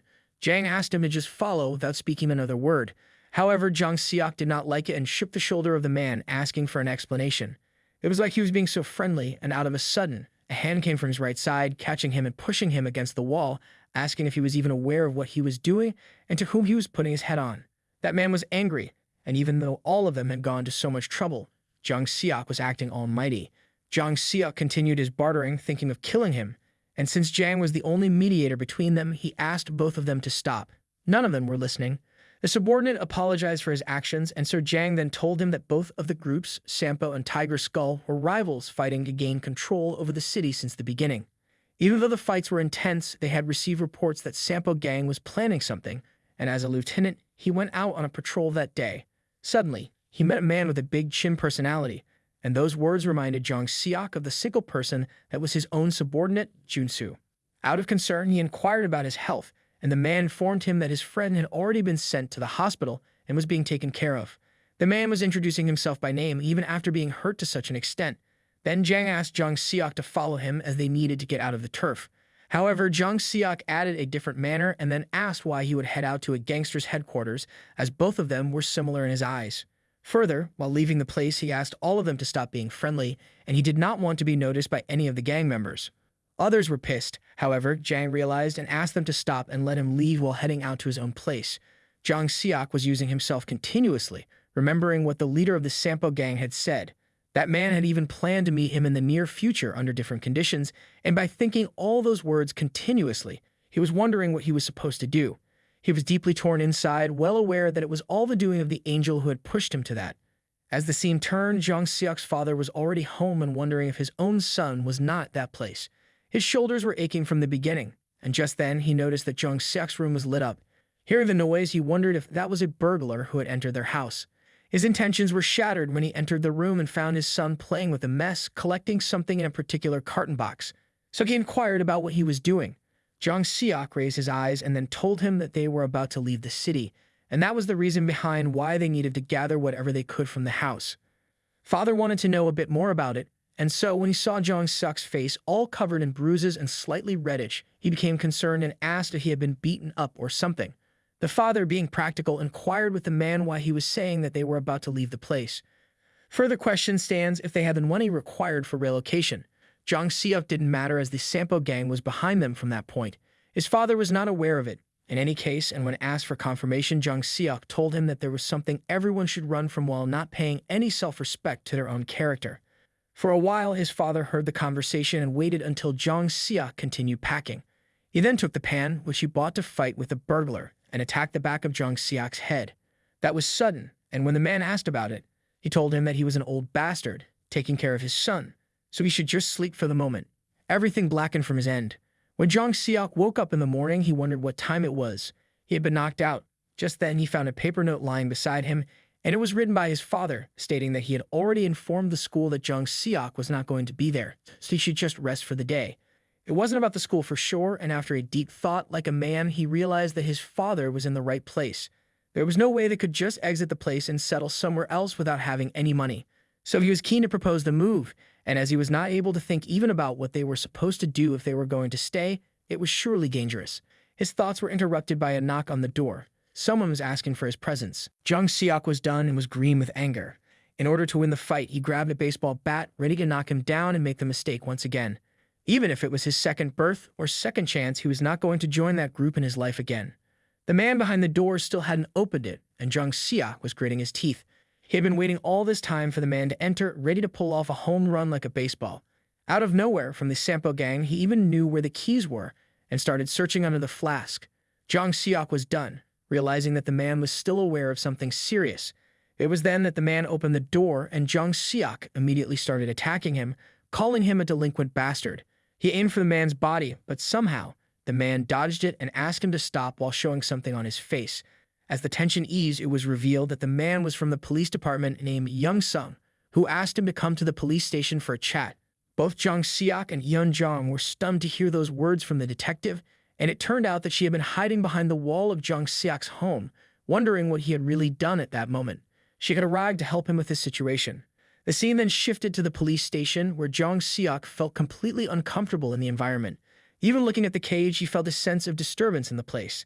The detective was his usual mean self, calling Jang Seok a puppy, then telling him that it was his father who had informed the police station that he was being chased by the Sampo gang.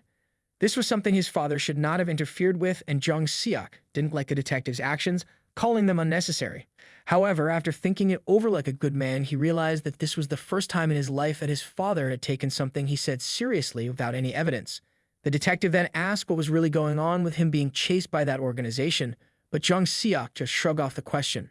Just then, another detective entered, bringing one of the delinquents who was seated next to Jang Seok. He seemed to be a stubborn one. As soon as he saw the man sitting idly in the chair, he bunked him on the head and began mocking him, asking what a teenager like him was doing in such a place. In his eyes, this man would be one of the ugliest guys in the future. The redhead suddenly got up from his chair, attacking the man with a fist straight to his nose, knocking him to the ground. The attack was fierce, and even the detective standing beside the man was totally stunned by the blow. Jang Seok was boiling with anger, while the man lying on the ground asked how he dared to punch someone in a police station. The man looking at the culprit didn't care whether it was in the police station or at home. The redhead had tried to attack him again, but it was stopped by Young Sung, who told him to control himself, at least in the police station. Jang Seok came to his senses, realizing that he was so riled up by what happened yesterday that he wasn't thinking straight. Both of them then went to the rooftop of the police station, where the man, sitting with a cup of coffee, tried to mock Jang Seok. The man thought about it, realizing that whatever happened yesterday was still on his mind, and yet he had no time to discuss it. Without saying anything, he started heading back from the place. Young Sung asked about Jang Seok's complaints with his father. However, Jang Seok denied it, stating that he had just gotten into a fight with some delinquents and got injured. The reason he said this was that he believed a policeman like Young Sung wouldn't be able to do anything against such an organization. There was no point in telling him anything out of the blue. Young Sung started speaking, first mentioning his subordinate, Junsu. He added that he knew the redhead man was one of the top-notch members of the current strongest group at Sampo High, and he was also the one who had run into the Tiger Gang and the Sampo Gang multiple times. His classmate had already been admitted to the hospital for the past 2 weeks. Every piece of information was pinpointed, and Jang Seok realized that Young Sung already knew everything. At that moment, Young Sung, the 18-year-old kid, was ready to discuss whatever matters were still open. As the scenes returned to the police station, Young Sung told Jang Seok that he knew everything he had gone through. However, Jang Seok frowned and asked for proof. All the while, Young Sung was analyzing him, believing that he was not an ordinary high school student, one who had no fear in his eyes. Even sitting in the police room, one thing was for sure. No matter how strong a high school student might be, one could not punch someone in the middle of the police station like it was nothing. Furthermore, he had the courage to fight with the Sampo Gang and an acquaintance of the Tiger Gang's top-notch members. In any case, Young Sung felt that the man was hiding something, and with that thought, he asked the man if this Sampo Gang was threatening him. That hit right on the point, and it made the detective stand up, ready to leave without discussing anything further. He ordered the man to bring some water or something if he wanted to discuss. Jang Seok knew that the man wouldn't be able to help him with anything, but just then, a boy appeared from nowhere and asked if he was really running away. Already Jang Seok was full of anger towards the angel, and it was a trigger point as he turned and asked if the boy was aware of what the man was going through. Out of nowhere, the angel appeared right in front of him, just as he had the first time, and told him that he was really disappointed. The angel said he was not fulfilling his promise to rectify past mistakes. Protagonist had already had enough of his good deeds and told the man that he had already given his all to be on the right side of every mistake for the last time, and so he asked him if what was his expectation if not that. The angel told him that it was his own misunderstanding, as there was no chance that he could be perfect in everything. He was to remember all he had gone through during his second life and in school. In any case, he couldn't understand what the angel wanted from him, even though he was good at fighting and swearing at everyone. He was trying to do his best so that his life wouldn't get ruined in all the cases. He was just pissed at the members of the Sampo Gang, and it was even understandable by the angel. In any case, he wasn't going to tell him how his life was to be given advice, and it was very simple. He should not deny any help being provided by someone else, especially from the policeman sitting beside him. So Jang Seok wondered what would happen if he cooperated with the memory of the man and reminded him that he had already met the detective, the man who had given his life to save him. Jang Seok then wrote down the name of the person and started remembering, flashing back to the time when it was raining at night and he was running from a policeman. The policeman who was following him was none other than the same man who had continuously asked him to stop. As soon as the cut arrived, he lost his balance and slipped on his own feet, losing one of his shoes into the air. The man finally caught him at the moment when he tried to run away. The policeman used his experience and blocked his hands to stop him from running. Jang Seok, still in his previous mode, continued cussing the man while the man told him to be ashamed in front of his deceased father. He then stated that his father had worried about him until the end, and that he had stepped into that dirty mud once again after his father's death. Before he could understand, the man knew about his father. A bright light arrived in their face, and they had no time to think about what to do. He wasn't able to move his leg just in time, and so the man played an important role, pushing Jang Seok out of the way of a truck. While falling down, he clearly saw the fear in the man's eyes. The man accepted his fate and lost his life just to save him from such a mishap. It seemed like time passed too slowly, and the policeman saw him passing out in the middle of something, so he asked the reason for him passing out in the middle of his walk. Now, Jang Seok was sure that this was the same policeman who had given his life for him. The policeman was not ready for such an easing out moment, and out of nowhere, Jang Seok agreed to tell him everything he had gone through. He was there to tell him everything, starting with the Sampo Gang and the Tiger Gang, and further asking for help from him. Outside the police station, Yun-jong was roaming here and there. At some point, one of the policemen inquired if there was something he could help with. She denied and was pissed at Jong Seok, wondering what kind of trouble he had gotten himself into. Inside the police station, the policeman was done with writing everything down and then thanked Jong Seok for cooperating with the procedure. Jong Seok ended up telling his relationship with everyone and the reason why he was being chased by them. The only part left from the information was about the angel, or else she surely would have been taken to a mental hospital. The policeman was searching for tangible information but ended up with much more to investigate about the gangs. The policeman was then more interested in Jong Seok being a friend of Jang Seon, but Jong Seok denied it, saying it was not true at all. The policeman then pressed him for telling the truth and wondered what had changed his mind at that time. Jong Seok remembered the incident and what the policeman had sacrificed for him, so he denied it. As the man apologized for his mistake, he went outside and Yeon-jong screamed out, starting to ask numerous questions about his arrival at the police station. Jong Seok told her that she was just passing by and saw him getting inside, which was the reason he followed her. Daya said nothing on his mind about the explanation he should give. Then the old detective came to the rescue, telling her that he had just called him to provide some help. He was called dead. His girlfriend tried to console everything, and both of them were there on their way back home. Jong Seok then asked if she was following him home. She, blushing red, told him that she was just following him because she was concerned if he was sick or something, and the second reason was that he had also visited her home at the time of need. Jong Seok was also blushing but then turned his face, wondering how he could find a girl like her, so cute even though she was one of the delinquents. Their conversation then turned to Sim-ja, and Jong Seok asked her if she really apologized for her misdeeds. Eun-jong confirmed it and further continued that she was a nice girl, someone not to be worried about in her heart. It seemed like nothing was going to disappear, and it was the only reason that whenever they were together, she was the one feeling sorry for whatever she had done. Those statements made Jong Seok think about what he had done to others, including what he did to his own girls or after killing one of his friends and making one of his classmates beg for mercy. It was an eye-opener for him and gave him the realization that even though he was reincarnated, whatever he had done still remained.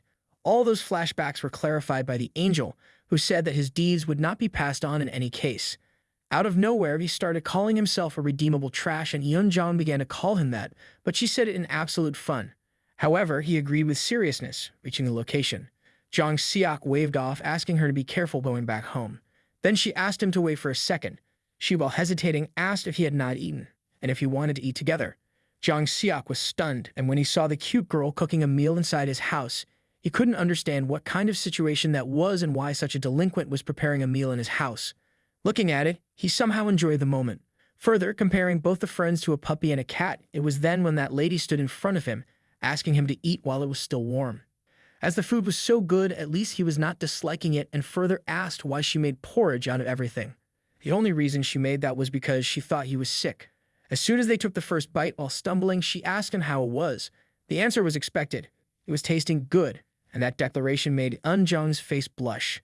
She immediately turned her face around and stated that she was already aware of it from the beginning. At first, Jong Seok was confused, but then he was sure of it from the beginning. With his experience of 38 years, he realized the woman was telling him that the girl present there was looking for something from him. He believed that her reason for doing so was because he was the one who saved her and helped her family do better in the surroundings.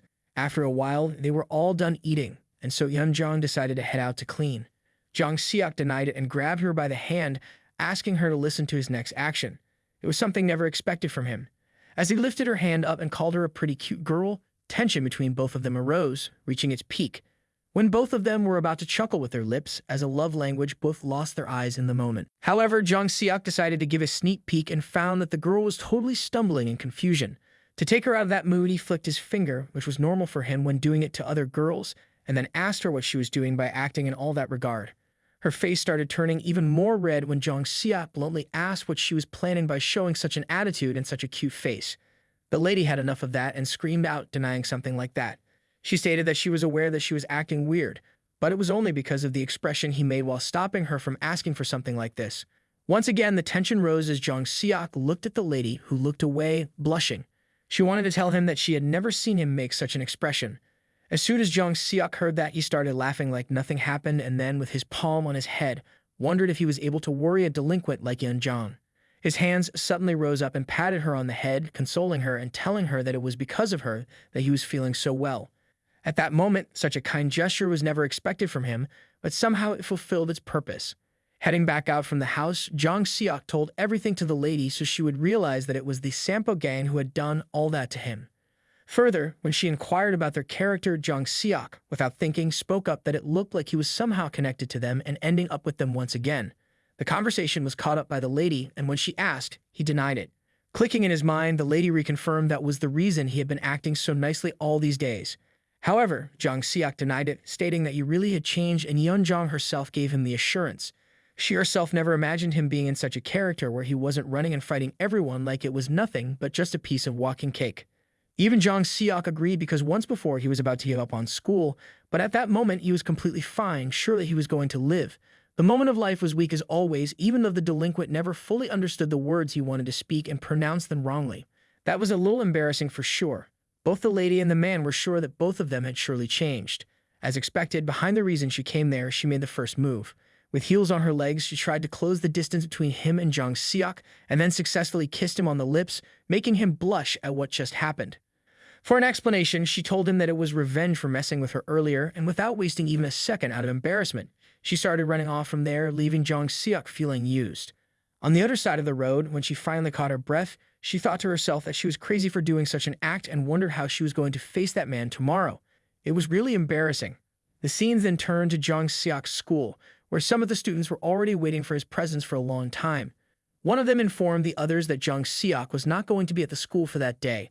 Two others started discussing whether the rumors of him attacking some of the gang members were true in any regard or not.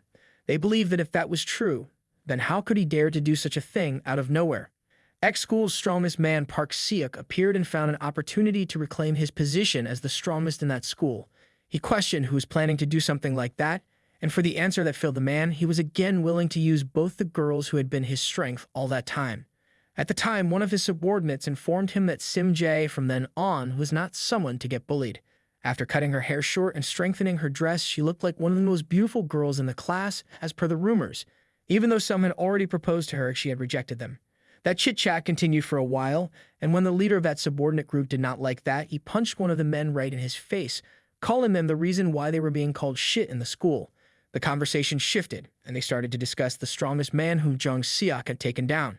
However, the leader did not like that because even after being the best once in his whole period, he decided to hide underground and not come up to challenge the man again. As they discussed their plan, Baldy declared that they needed to bring both of them after the class. None of his subordinates were answering the question, and the reason turned out to be very simple. Suddenly, a man walked up to them, asking if that plan was really going to work or not. When the ex-leader turned to find out who dared to speak in between, he saw Jang Seok, tall and mocking them about the plan they had just made in his regard. That man was supposed to be absent for the day, however, Jang Seok denied it, stating that even then, he had become a good person. This did not mean that he was not going to be late for a day to fear out. The leader hid his face, asking to see how he was going to stumble with a very scared face. The ex-leader was not able to think about what he should do and just moved away to punch the man with his little weak hands. As expected, the moment his hands touched the forehead of our protagonist, it felt like his hands were completely broken before he could even understand what was about to happen next. Jang Seok had already launched his hands and was about to attack him. His face connected right on the face of the leader, and with that attack, the man was on the ground drooling over his own spit. After declaring that being absent for one day does not mean someone is going to take his title, he asked the other two standing if they were going to fight with him again for their leader or not. Both of them started giving a clarification that they were not the ones thinking of something like that, and it was the leader himself.